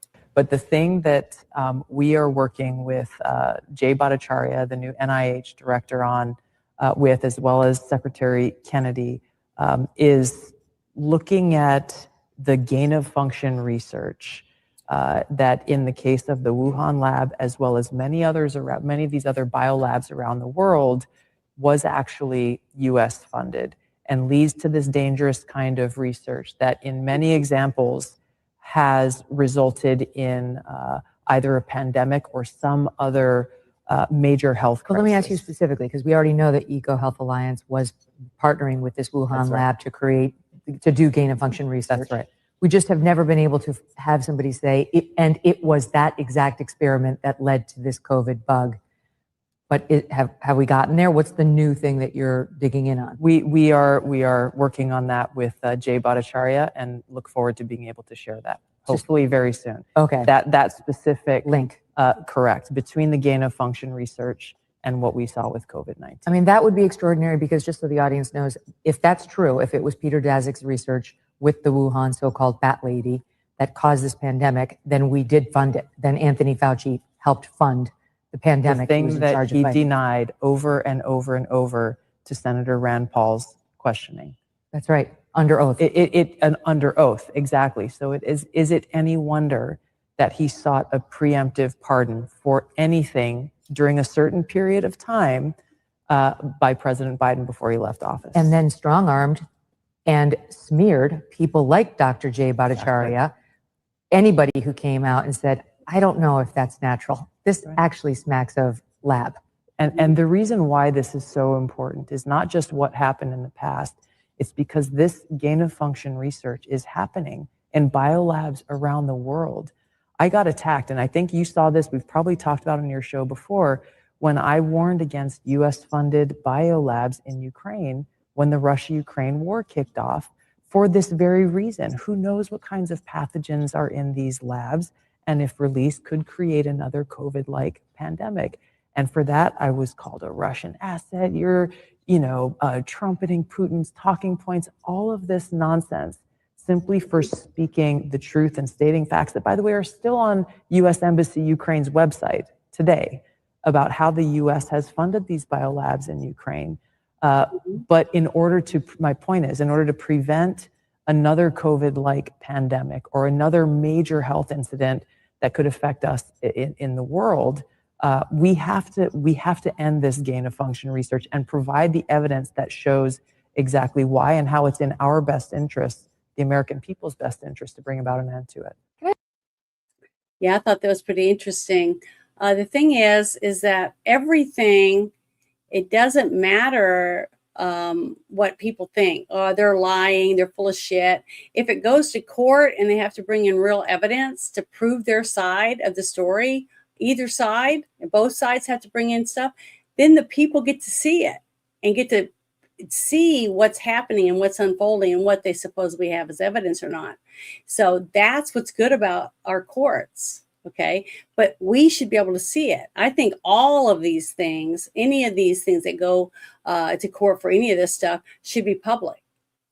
Don't you? Don't you think that you should be able to see it, make it up for yourself, make up your own mind by what comes out in court? But when you have a judge, it doesn't even let it go to court because they throw it out because whatever they find, oh, I wasn't dotted, and they chuck it out and they have to start all over again. It's bullshit. They wouldn't do that for you. If you got arrested, do you think the judge is going to just throw it out? No. He's going to make you pay the fine and sit in jail or whatever else, just like he would any of us. They got arrested, but any of those people, no. So it's going to be nice when we start seeing a few people indicted and actually have to go before a judge and then actually see it live. That would be awesome, which I hope they do. But we'll have to wait and see. But I'm really hoping that we're going to see actual stuff happening and unfolding in court. And when they did it with the, the O.J. Simpson case, I mean, people were glued to the TV for that. But I just think it's nice to finally start feeling like something good's going to happen. But I wanted to share this because I thought this was interesting when it came across my timeline. So it's saying that, I don't know, I'm just going to play it for you and let you listen because it's very interesting. So here we go. Former colleague of yours, Matt Gaetz, making some pretty shocking statements yesterday about aliens. Take a look. I had someone come and brief me who was in a military uniform, worked for the United States Army, that was briefing me on the locations of hybrid breeding programs where captured aliens were breeding with humans to create some hybrid race that could engage in intergalactic communication. Aliens that were living were in forced breeding programs with humans that had been abducted from war zones and from even the caravans of migrants. All right. I mean, I don't have the tinfoil hat on just yet, Congressman, but I'm wondering, kind of how you react to that because you are connected. You're on the UFO subcommittee. I mean, I'm just wondering what you make of that. Have you heard anything like that? Well, I'm still a member of Congress, so I can't really comment too much on what Matt said. But I will say this. Wait, seriously? Are you being serious or is that tongue in cheek? I'm being 100% serious. I've been 100% serious. I've been briefed by just about every alphabet agency there is. And I'll just tell you this, if they would release the things that I've seen, you would stay up, you'd be up at night worrying about or thinking about this stuff. We just need to disclose it all. I'm sick of it. Well, I was briefed. I'll just tell you this. I was briefed last week on an issue, or excuse me, 2 weeks ago. And it would have set the earth on it. This country would have come unglued, I think, if they would have heard all that I heard. They would demand answers, and we need to. But it's never going to get. Unfortunately, it just keeps getting covered up, and the people that know are dying or disappearing, as the case may be. Wow. And for the record, I'm not suicidal, and I don't take risks. So, I'm glad you said that. I'm speechless, Congressman. We will have you back. You should be. And I told the president, release it all. And the problem is, the people that are around the president don't know and the president doesn't know the questions to ask. A few of us are going to have to get with the president and tell him what he needs to ask and where he needs to look. I mean, we're in meetings and they give addresses and tell locations of items, I'll just say. And the public has a right to know, dadgummit. It's your tax dollars. Absolutely. Let's get it out there. You got my attention, Congressman. I appreciate you being as forthcoming as you have been tonight. And we look forward to having you back. Look, I know Donald Trump wants to disclose something. He hasn't done it yet, but I think he wants to be the president to do that. Tim Burchett, thank you. He does. Yeah. He does. Yeah, I think it's funny, some of the comments that we're getting from people that definitely loved the last administration and thought that our sleeper in chief was doing such a great job with all the fraud and all the money that was stolen. I guess they didn't care that their checks might have been robbed, that they lost money or whatever. But I guess it's great. I'm so happy that you guys loved getting ripped off and lied to and having your tax dollars spent on bullshit that had nothing to do with anything that you ever voted for, unless you did vote for it. Maybe you did. Maybe I didn't see that. Didn't see that fact that you guys voted for some of this stuff. So, hopefully you can move to wherever my gas prices are really good. I live in Arkansas. The prices are great. But if you live in California, you're probably paying $5 a gallon taxes so that they can spend it. Did you guys know in California that Gavin Newsom, this one county in California has already spent over $1 billion on, I think it was some kind of insurance fraud with healthcare in one county. $1 billion was wasted, and that's one of the things that they're finding out about. But it's really it's really pathetic that you're paying $6-7 a gallon for gas in a state that has no water because you guys have the reservoirs are empty and stuff like that, simply because you got terrible management. You got bad forestry management. You got bad water management.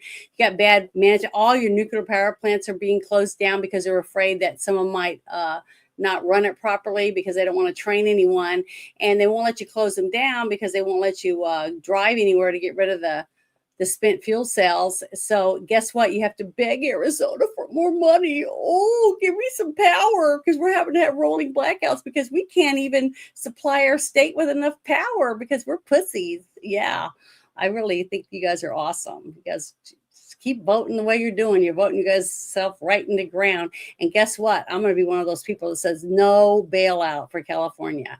Split the state up into 4 different states, something like that. That would probably be better off, but we'll have to wait and see. Well, we'll see.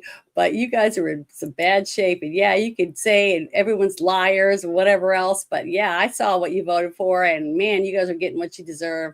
And New York's going to soon find out what that's like too. So it's nice to see some people actually get what they vote for, and you guys are going to get it. But this was another thing I thought was interesting, because there's a lot of these little alien things that are popping up, people supposedly leaking information and stuff like that. But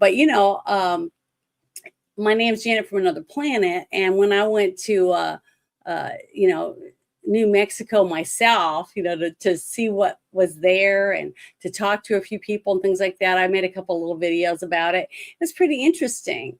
The whole Roswell thing, whatever that's going on.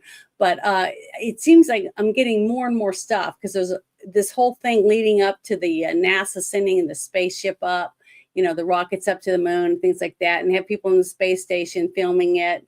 I just think it's very interesting. And the technology of it is interesting, because I love science and stuff. But these little stories are really interesting, because maybe one day we'll actually have some evidence of some sort to prove that there are people or creatures or whatever from another planet that have come here. That would be interesting to find out. But here you go. I wanted you to listen to this gentleman. He thought it was important enough to make a video and post it. So here we go. A long time ago, I used to live in Las Vegas, and I had a neighbor who was some drunk former military guy. And one day we were talking about just nothing. And he had told me that he used to work at Area 51. And so I was like, oh, yeah, haven't seen the aliens. What do they look like? Blah, blah, blah, yada, yada. And he would never, ever tell me nothing. You couldn't pry anything out of him. But one night we had a power outage, and the whole neighborhood was black. You couldn't see anything. So the night sky was really dark. You could see a lot of the stars, because there was no outside light to drown out the stars. And he was real stinking drunk. I remember this guy used to drink like a half gallon of whiskey every 3 days. So we're just talking and bullshitting, and out of nowhere he goes, hey, you see Orion's belt? And I was like, no, I don't know what the hell it looks like. And he goes, yeah, up there. He goes, you see Orion's belt? He goes, you see how you see 2 stars that are straight, very, very parallel to each other, and then there's a little star that's slightly adjacent and off to the left. And I said, yeah, I see it, whatever. And he goes, the bad aliens live on that adjacent star. And I looked at him and I'm like, okay, yeah, sure, whatever. And he goes, yeah, no, he goes, I'm serious. He goes, the two stars, that's where the good aliens live. The bad aliens live on that other star. And he said the good aliens look like the traditional grays that we see on, in magazines on the internet with the big head, the big eyes, they're really small and gray. He said the bad aliens are brown colored, very tall, and they smell. I didn't know what the hell he was talking about. So I'm like, yeah, sure. And then I'm like, because I didn't really believe in UFOs then. But he goes, I said, if there's really aliens, I said, how do their UFOs, like, how are they able to travel from that star all the way over here? Because, we're dealing with, rocket engines and stuff like that. And he said that the UFOs, they basically run on electricity that's created out of nothing. I think he said space. He goes, they have like it was really, he said it in a confusing way, but he said that the UFOs run on electricity that's gathered up in space, and that instead of how a rocket is driven by thrust, by a combustion engine, he says the reason how the UFOs are able to go so fast is that he said that there's an engine on a UFO that opens up a void in space, and it's almost like he said the UFO is not that it's being thrust, but it's falling into itself. I don't know. I'm not sure if I believed him, but he said it pretty matter-of-factly. And he was, super drunk, because this guy, you could not ever have told him anything of a kind. You could never get anything out of him. But then he just goes off and says that. So who knows? It could be real. UFOs, I kind of do believe in UFOs because I kind of seen one. I'm not sure if it was real, but it was in the Mojave Desert, and there was a plane going overhead, but it was going way, way too fast to be a plane. It's almost like when you see a jet, and it's going over across the sky. It's probably doing 500 miles an hour, maybe 450.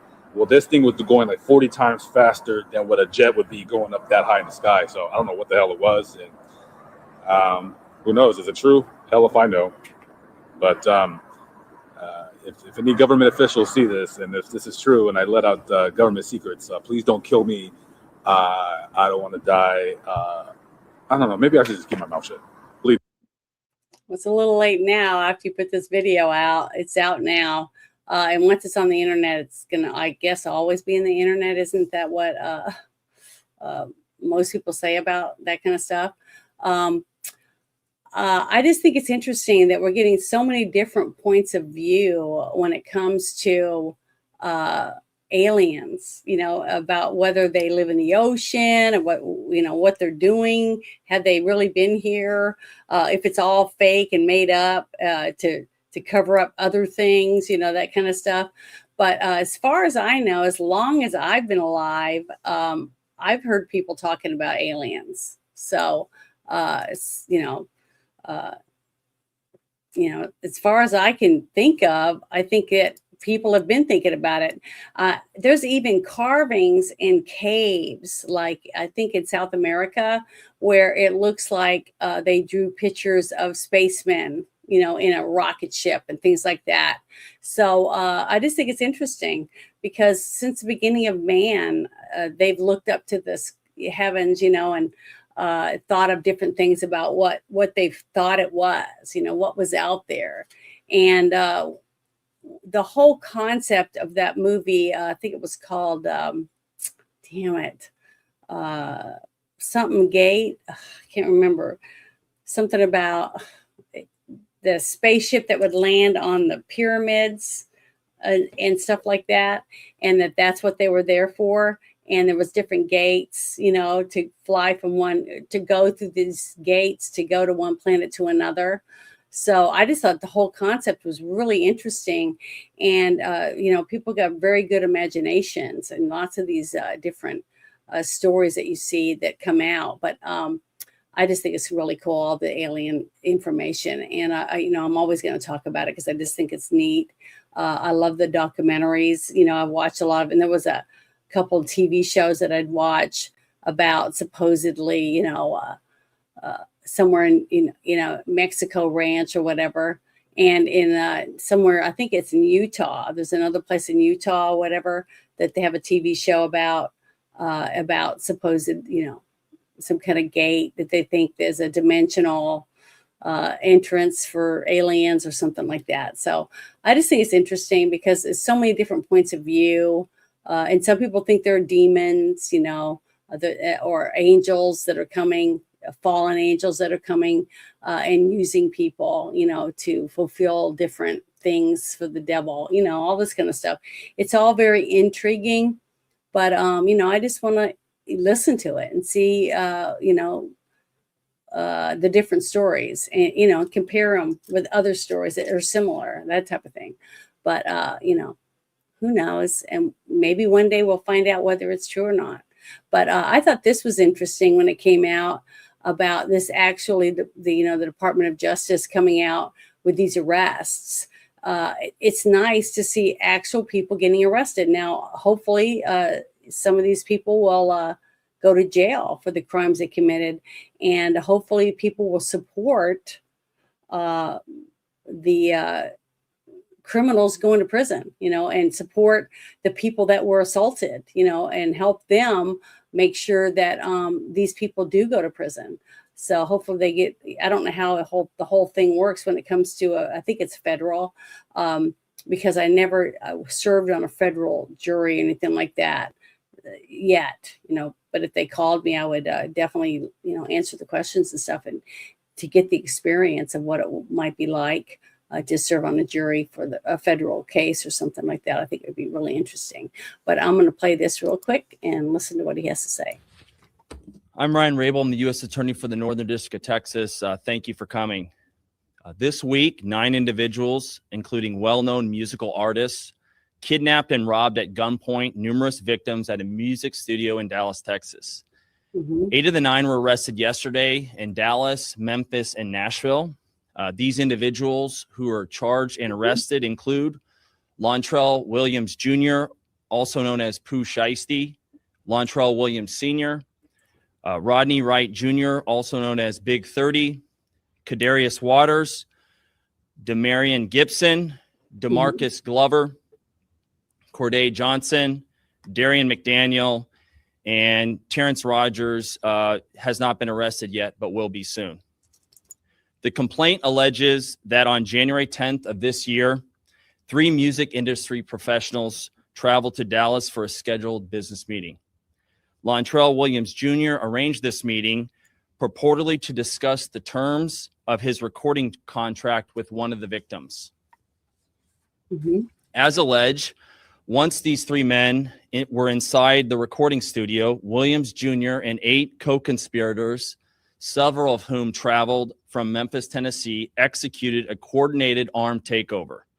As alleged, Williams Jr. produced an AK-style pistol and forced one of the victims to sign a release from the recording contract at gunpoint.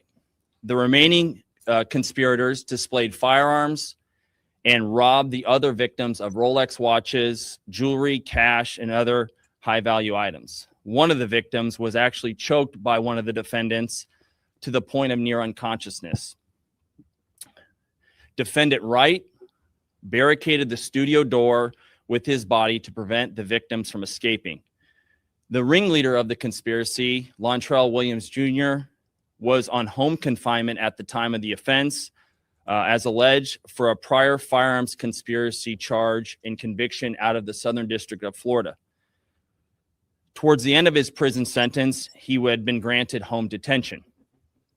Part of the terms of his home detention were that he would not commit another federal offense or possess a firearm. His father, Lontrell Williams Sr., is alleged to have helped plan and execute the federal kidnapping as charged in the complaint. And as described further in the complaint, within hours of leaving the Dallas studio, a number of the defendants were on social media displaying some of the items that appeared to be the jewelry that had been robbed from the victims. The charging document outlines some of the evidence, just some, establishing the defendants' roles in the federal offense. This is as follows: electronic monitoring data placing Williams Jr. at the offense location, which would put him in violation of his home detention conditions.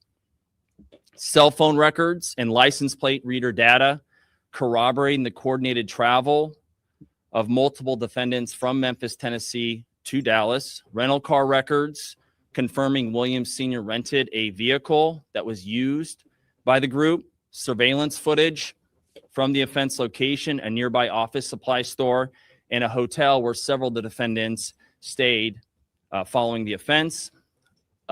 Fingerprint evidence as well that was recovered from the crime scene, matching at least two of the defendants. Social media posts by defendants displaying what appears to be stolen property just in the days following the offense. Greyhound bus records confirming the travel of multiple defendants from Dallas to Memphis the day after the offense. In this case, came to Dallas to conduct legitimate business, and they were met with firearms and violence as alleged in the charging document.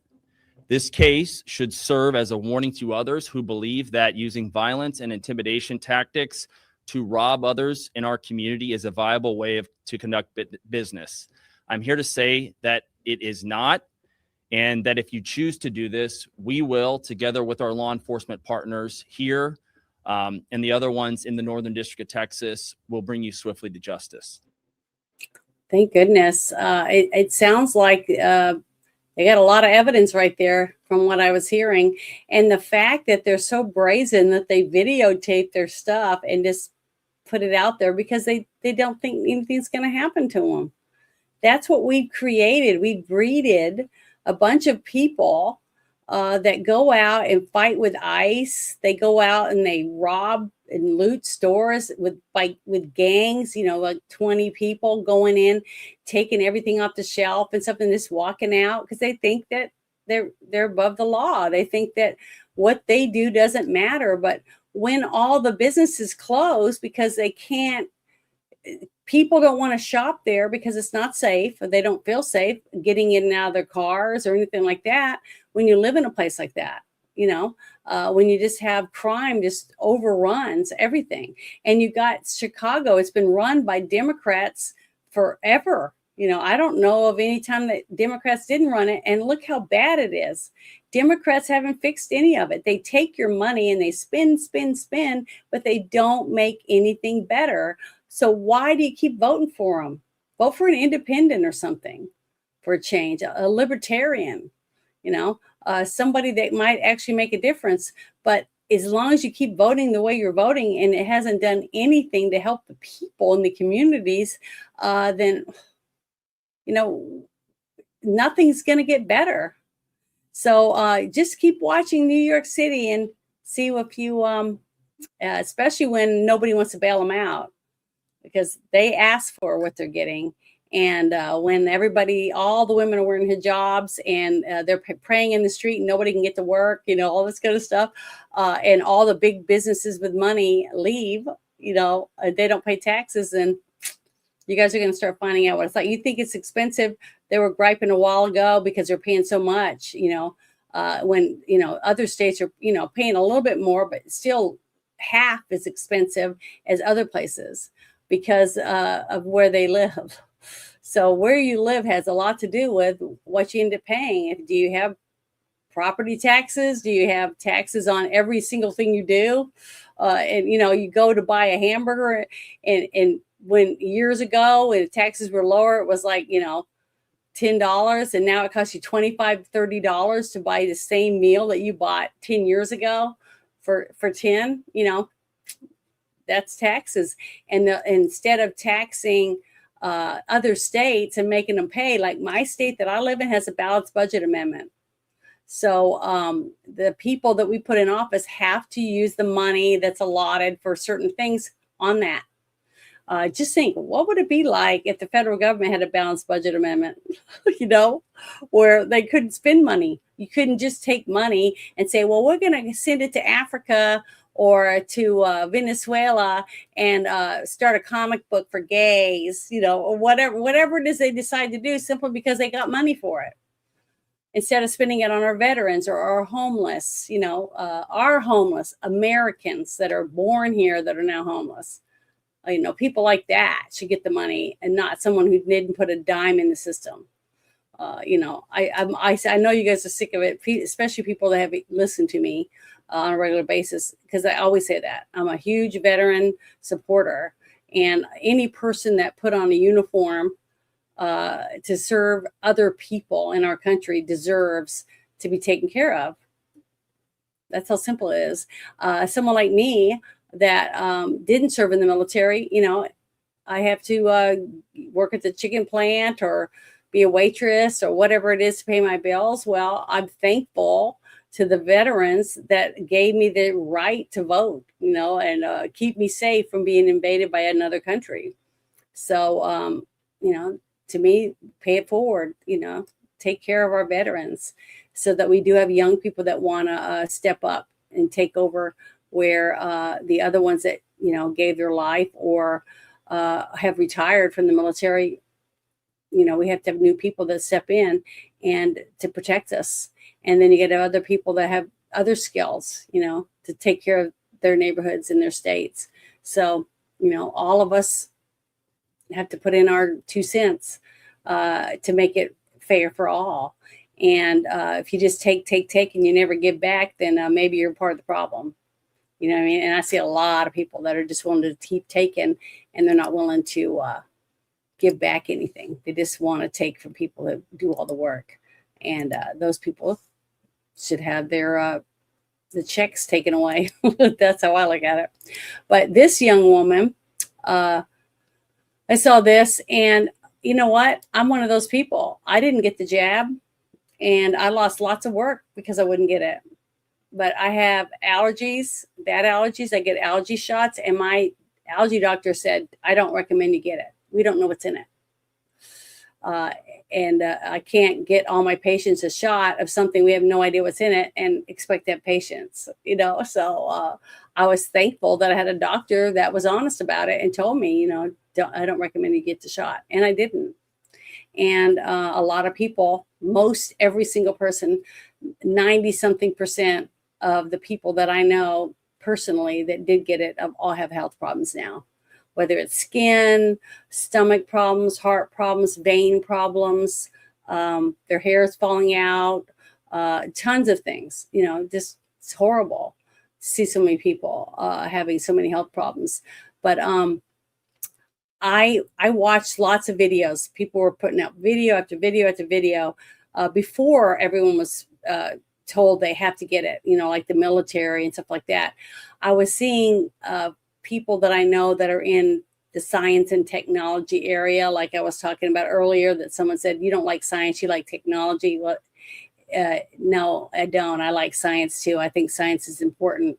That's why I loved sci-fi. I love sci-fi movies. I love all kinds of things to do with sci-fi, because you see something as a little kid, that they used in a movie or whatever, and you thought it was interesting, and people grow up in their imagination and they decide, well, I'm going to make that. I'm going to try to make that real. And they do. We've got a lot of things like beds and things now that are coming out because somebody saw it in a futuristic movie or read it in a book, because their imagination said, I can do that. I can figure out how to do that.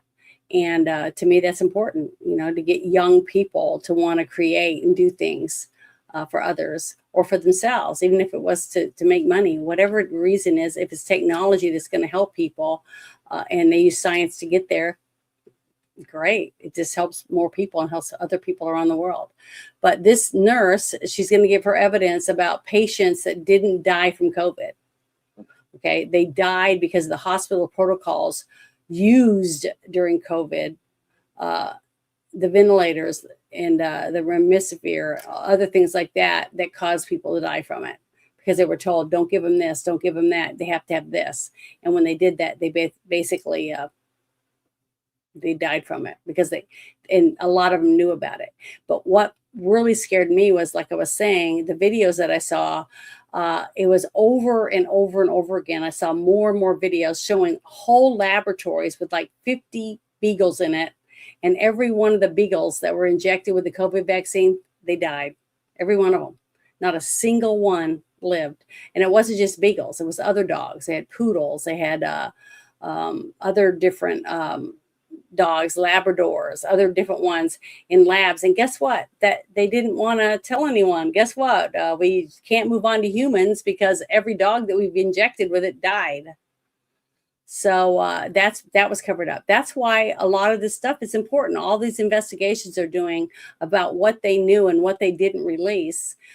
You wouldn't want to do it. Would you want to, if someone said, here's $50, all you got to do is stand here and let us inject you with this stuff. And then you say, well, what are they injecting? Well, we don't know. We just mixed up some stuff. We want to see what happens.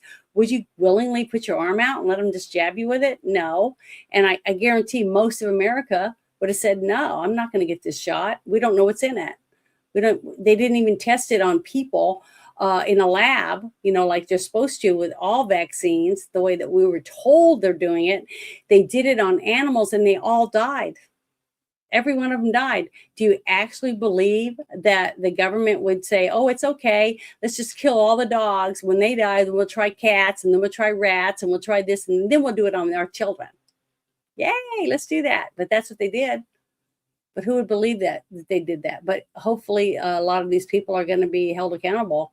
I'm a healthy person. I didn't do it. I have good, healthy blood, and I'm willing to donate to help other people with fresh blood that's not been COVIDed, or whatever you want to call it.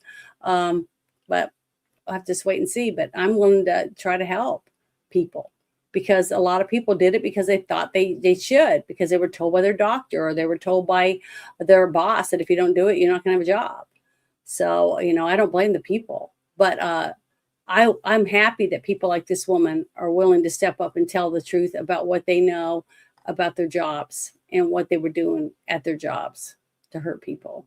My background is in critical care, and I worked throughout the pandemic in the ICU directly caring for COVID patients.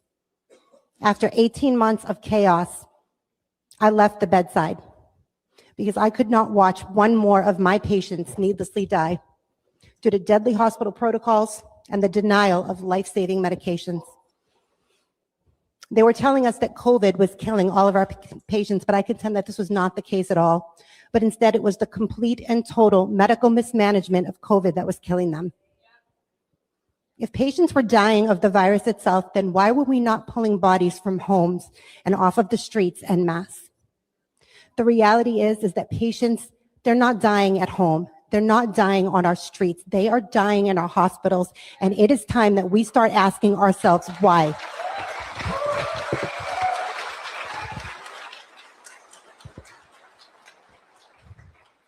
I walked away.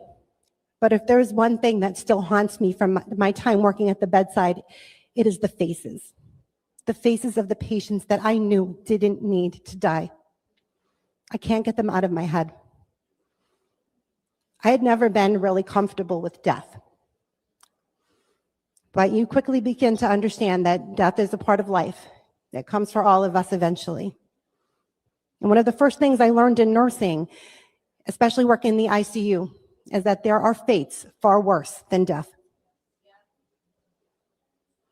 I considered it an honor to be able to provide compassion in a patient's last moments, to care for them. But this was different. These patients, they didn't die from a disease. They didn't die from a virus. These patients died in a hospital holocaust, and this shamelessly corrupt system used its well-intentioned nurses to carry out their sinister plan. The ventilators, they're the new gas chambers. I walked away, but not before I witnessed numerous alarming signs that these novel vaccines were causing great harm to my patients. Pretty scary stuff. The more and more and more people that come forward. There was a woman I tried to find the video earlier, but I've had a lot of stuff going on with my own family that I didn't have time to, I couldn't find it. The one where she was talking about just different stuff that she was able to find, and she was proving that the COVID vaccines were not good. So she stopped giving the COVID vaccine and was starting to inject the patients with just saline solution to give them the peace of mind that they were getting a supposed shot that's supposed to protect them from something that she knows wasn't. The same vaccine that they were injecting into dogs, and every one of the dogs were dying, was being injected into people. And she just couldn't do it. And she was going to go to prison for it. And the whole thing is very interesting and sad, but I'm thankful that stuff like that's starting to come out now more and more. But it's just sad. The whole situation is sad. And I hope, I can't wait to see people held accountable, especially if they knew what it was really doing, but they still did it anyways. That's wrong. If they injected it into hundreds and hundreds and hundreds of dogs and every one of them died, so they swept it under the rug because they were going to lose billions of dollars in pharmaceutical money, and they knew that was going to kill people, and they still did it. Don't you think they should be held accountable? Well, I want to share this because this is interesting. This young woman, she says, this mother makes $60,000 but can't afford her daughter's medical procedure. However, if she were to downgrade her job and salary, she would qualify for government medical assistance for her daughter. What's even more messed up is that she's from Denver, where every migrant gets free health care. Okay, this is what I was telling people. Someone who never put one dime into the system gets the Cadillac health care. And a person who works their ass off week after week after week and pays taxes, doesn't speed, doesn't rob, doesn't maim other people, they get screwed. And that's what I'm trying to say. Aren't you tired of being bent over every single day, giving all your extra time and money to the government? And then this is how they treat you. So I just want to share this. I'm going to play it. Here we go. We'll start from the beginning. I feel like only in America can you need medical assistance that you can't afford to get. And in order to get government help, you have to make under a certain amount. So if you're someone who's like makes $60,000 a year, you don't qualify for any fucking help, but you can't actually afford to get your child the services that they fucking need. But if I quit my job and I go work for McDonald's, I can live off the government and then she can have the help that she needs. Make it make sense. Make it make sense. I feel like the only way to make it make sense is to tell you that the people that you voted and put into office made that decision for you. They would rather take the money that you're putting in to pay for taxes and give it to people who just walked over the border, that never put a dime in for Social Security or anything else, and give them free school, free place to live, food, medical, dental, eye care, and everything else. You know why? Because those are their new voters. So you are swept under the rug because guess what? You aren't worth it anymore.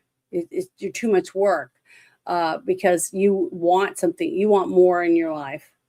So you and your children and your family suffer because they want the free people, the people that they can control, because as soon as those people start to wise up and decide they want more, they threaten to take away their benefits. And if they take their benefits away, they lose. See? So that's how they win. They control the voter by taking away their benefits. We'll say, well, if you don't vote for me, we're not going to pay for your health care, or we're not going to pay for your food stamps. We're not going to pay for your living expenses. We're not going to pay for, you see, they take it from you. That's what they're doing. They're moving you out because you're upping your game. You're improving how much money you can make by working hard and being a good person. But now you only are realizing it because you have a child that's ill and before you had a kid, you thought everything was hunky-dory, but now you have a kid that you're responsible for and you love, and now you're realizing these people that I thought cared about me, that I kept putting into office, are actually saying fuck you to my kid. And now you got to quit and give up everything to be able to have them take care of your kid. But if you were to take your kid and go to Mexico and then walk over the border and become an illegal alien, they'd pay for every single penny for your child to have surgery. So maybe that's what you got to do.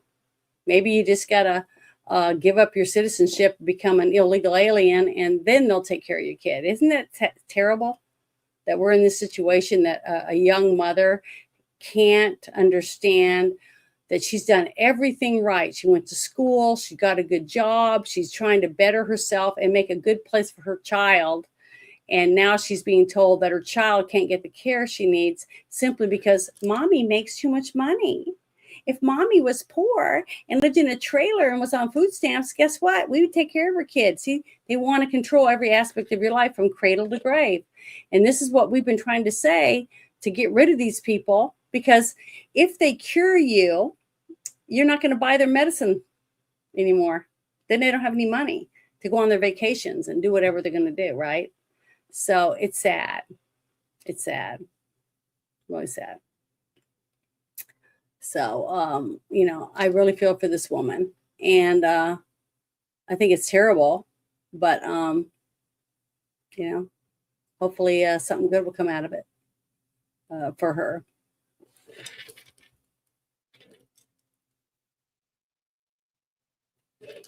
But we'll have to just wait and see. Time will tell. And I keep praying for this young woman and other people just like her that are working their ass off, trying to be good people, and told, no, we're not going to help you because you make too much money. So sad. Here we go.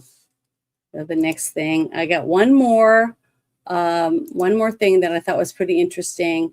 And of course, it's been posted by Gunther Eagleman on X, but it's interesting. So I'm going to play it for everybody. Here we go. This morning, federal law enforcement conducting raids across Southern California targeting alleged healthcare fraudsters. William Lajeunesse has more from Covina, California. That's just east of LA. You've been on this story for a while. What happened? Good morning, Dana. Yeah, this is the first takedown for the new White House Fraud Task Force. They arrested two owners of two hospices here in greater Los Angeles. They're accused of collectively stealing about $16 million from taxpayers. And this money was intended, right, for compassionate end-of-life care for the terminally ill. Here's some video we shot earlier today of the FBI making those arrests of a husband and wife, he a doctor, she a nurse, co-owners of the St. Francis Palliative Care Hospice in Glendale. And what they were doing was this: admitting people who were not qualified for hospice, but billed the government as if they were, about $30,000 per patient. When the benefits ran out, they dropped them. Here's the kicker. Nationally, 80% of adults admitted or people admitted to hospice die, and usually in the first few weeks. Here, almost nobody died. After 8 months, 97% left alive. They've been bilking the taxpayers for over $7 million, close to $8 million, and it's all total fraudulent hospice services. They were signing up people who are not terminally ill. They were forging the documents, the medical records, and they were collecting taxpayer dollars. And they've been charged, and this morning they were arrested. Here's another arrest down in Topanga Hospice, and here they were paying kickbacks to the patients, giving them $600 a month in an envelope. That's because they were getting reimbursed from the feds about $6,000 a month. Now, they are also paying marketers to find seniors and take their Medicare card. They bilked the government for about $8 million, not eligible, and they were not terminally ill. The name of this endeavor is Project Never Say Die, because the folks who are in the nursing and the hospice facilities owned by this couple and their family don't seem to ever pass away. So the feds are here for a reason. California was giving out thousands of hospice licenses to people who are unqualified, no oversight, and of course taxpayers have been paying for it ever since. Dana? Okay, we're going to follow this one. Thank you, William. Yeah, that was one of the things that I was talking about earlier. The hospice ripoff, basically. It's in so many different states. What's going on in all these states with the different people ripping off the taxpayers in those states for fake daycares, fake hospice care, fake medical care, fake drivers that are driving certain people to jobs. I mean, they've found every nook and cranny where they can slip the paperwork past certain people, because you got to remember, the people are getting paid under the table, these government people, to let these papers just go through, that whatever, because there's so many crooked people, just like I said, in every level. Okay. In churches, you got people that are crooked. You got crooked people in at different doctors' offices. They're just everywhere. They're just all over the place, and yet nobody holds them accountable. And we just keep voting them in, just keep giving them more money, just keep putting them in office and let them rip off another town, another neighborhood. It's just like what we've said over and over again in the, child trying to help children, is we find out there's a guy in a church, let's say he's in a Catholic church, right? And he's molesting little boys, right? So the church finds out about it because bunches of parents are saying, my child was molested, blah, blah, blah. And what do? They don't call the police and get the guy arrested and get him off the street and put him in prison because he's a disgusting piece of shit. They just move him to another church. They just be all hush hush. Oh, well, we got rid of the guy. Well, those people in the church are happy, but they don't ask what happened to the guy. Where'd he go? And demand that he goes to prison, have him arrested. They just send him to another church to molest more kids. And then that church does the same thing, and it goes to the next church. Same thing with schools. You get a teacher that's doing stuff, or a certain person doing stuff. They just send them to another school. It's sickening. I mean, when does it stop? The only time it stops is when we say enough is enough and say, screw you. We're not passing the buck anymore. We're going to start saying these people got to go to prison. We got to arrest these people. I mean, last night, the show I did last night was about DNA, that they found another victim from Ted Bundy simply because they are trying to solve cold cases now using DNA, which is wonderful, because just because it's a cold case and it happened maybe in the 80s or the 90s doesn't mean the families don't need closure. If it was your family, you'd want to know after waiting 25, 30 years to find out what happened to your loved one. They've done a few tests, and I found out that there was a woman that was found in Florida. She was disappeared 30 years ago from her family. And guess what? She'd been kidnapped and raised by a whole nother family. And to find out all these years later that you got mom and dad and brothers and sisters that have been looking for you for 30 years. It's great to find out that we actually have law enforcement now that's doing the best they can using DNA or whatever means they have to try to solve all these cases that have been on the books forever, because they just couldn't get the help they needed. They didn't have the money because they were defunded, because you got all these people saying, defund ICE, defund the police. We don't need cops. When they live in a gated community and they have 24-hour security, stuff like that, because it's okay for them not to worry about it because they have security, but they don't care about you and your family having to defend yourself without a weapon, without the means to defend yourself. It's disgusting. We got to stop putting these people in office. We got to start getting them out of office if they get in there and they don't do the job that you put them in there to do. They just go in there to make more money and vote for things they want. It's sickening.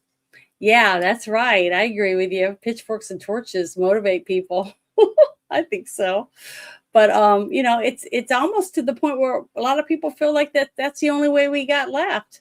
It's like I was talking about earlier. It's going to end up the purge, in real life.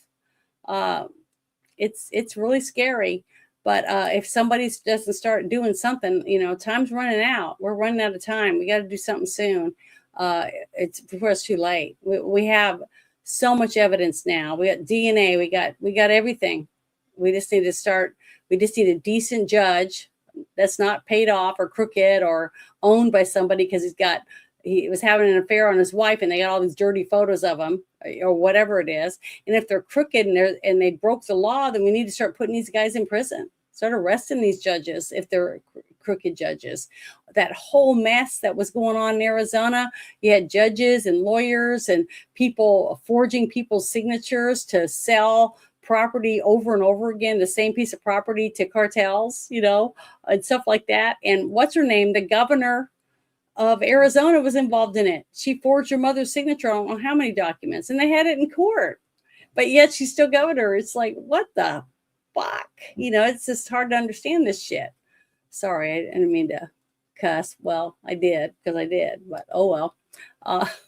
That's just the way I feel about it. But I want to say thank you to everyone who hung out with me. It's 11:30 where I'm at, and we'll be going for over 2 hours. And I might be driving to another state tomorrow to go see my dad because he's not doing very well, and he's at my sister's. So some of my other sisters are there right now. So I just appreciate it if you have it in your heart to pray for my daddy. And hopefully maybe something really good will happen. But I'm just going to play it one day at a time as I wait and see, because I have responsibilities here also. And I was just there a couple weeks ago.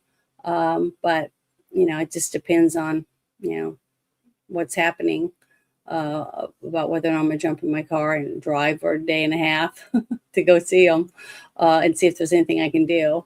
But all we can do is pray. But thank you very much for hanging out with me, and a few people that didn't want to be here for whatever reason. I don't know why they joined chat just so they can bash the person who's running the show or anyone comments and stuff like that. They just filled with hate, and that's part of the problem. Is we got a lot of people filled with so much hate that they would rather see the America burn to the ground before Trump can be given kudos for anything he might have done. It's really sad. They hate Trump more than they love their country.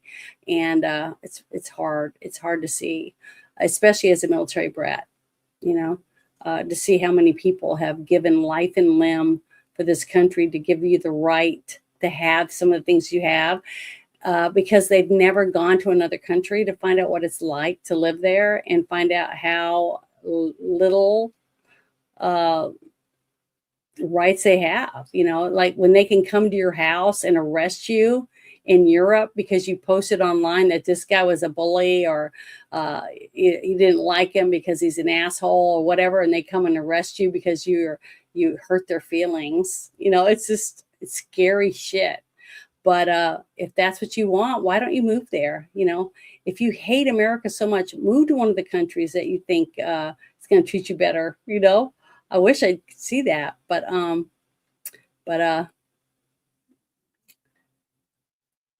so yeah, me either. And I'm so thankful that you're not going to, because I don't ever want you to come to watch my show ever anyways. And hopefully you'll never come back. I'd really appreciate that when you have such horrible things to say about other people. So you guys, the rest of you, the decent ones that actually care and want to make a difference in the United States of America, I hope that you have a wonderful weekend. And hi, Hungar. Hope you're feeling good. Hope you're feeling a lot better. Yeah, do you get a lot of hate when you do anything? Do you ever do live streams and get a lot of hate? Because man, I sure get it. I get lots of it.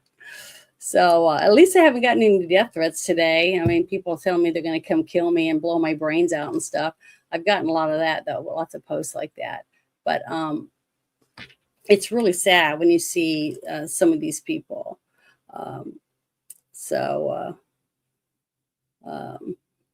Yeah, it's just sad when we have so many people that are,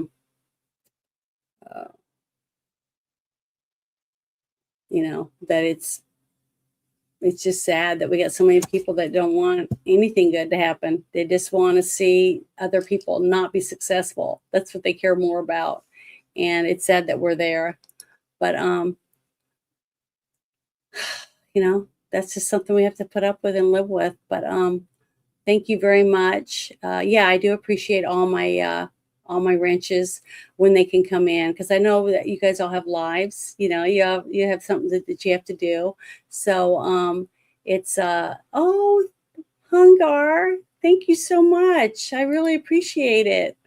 You didn't have to do that, but I really, really appreciate you. You're such a sweetheart. And I know Bruce loves all your shirts. He's always wearing your shirts and stuff. He bought me one. I haven't been able to wear it on camera yet, but I promise I will. It's this one. It's your shirt, so I know you know what I'm talking about. But I really appreciate you. You're a sweetheart. But yeah, and I know I really, really appreciate it. And I'm still the same person I was when I first started. I say the same things. I believe in the same things. And, I always will, because that's who I am. And it's just sad that somebody can hear me say something good about a certain person that they don't like, or say something bad about a vaccine or something like that, and they just want me dead. They just want my head to explode on national TV. That's what they want. And it's really sad, because that's what they really believe. They rather see people like me in prison or my head chopped off on live television than anything else. And it's really sad that we have people that want to do that to people. I've never advocated to hurt anyone. Even when I didn't agree with getting the COVID vaccine, I never said bad things about people who wanted to get it. I just wish that their doctors would have been more open about things to them, so that they could make good decisions. And that's all any person deserves. Every person deserves to be told the truth, and so that they can make decisions for themselves and their families with facts. When they don't want to tell you that every dog that was given the shot died, every single one of them, because I saw lots of the videos and I cried. I thought it was horrible. I said, I can't believe they're giving them more pets, more kitties and more puppies and more other animals to inject, when they already know what the outcome's going to be, because they've already done it to 6 or 7 laboratories full of dogs. I don't know. It's sad people don't want to hear the truth, but I'd rather tell the truth and have people not like me than the truth never come out.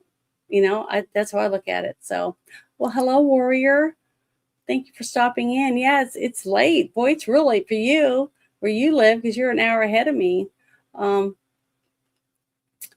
You prefer hot sauce with green color than red? Well, I don't like hot sauce. There was a few things I ate in New Orleans that had a little bit of Cajun spice, and my lips would burn off. And, having a few mud bugs, that was as hot as I could get. They put that corn in there and some potatoes and eat that. And I would enjoy it. It was delicious. And I'd lick my fingers, but man, I'd have to have a glass of milk, afterward. But hello, nice to meet you. Thank you for stopping in. I really appreciate it. I'm about to finish. I just did my last video a little while ago, and I was just saying good night to everyone. But there is one video that I want to share before I close up. It's a reminder to people to pay attention when you're on the road. Okay, don't drink and drive. Don't do drugs and drive, because you put yourself and others at risk.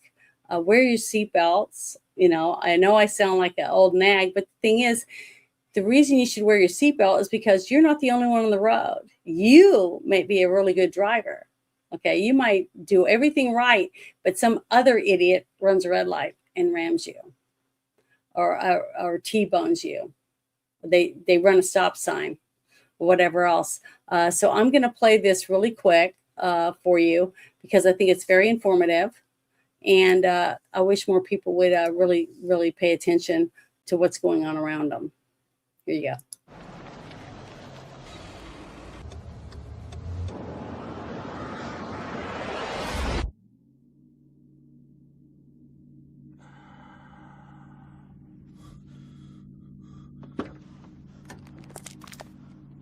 Mate, oh, I'm so sorry. I thought there was time.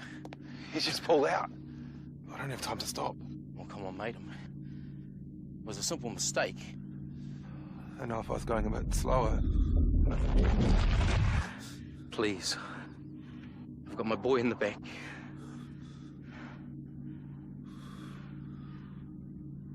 I'm going too fast. I'm sorry.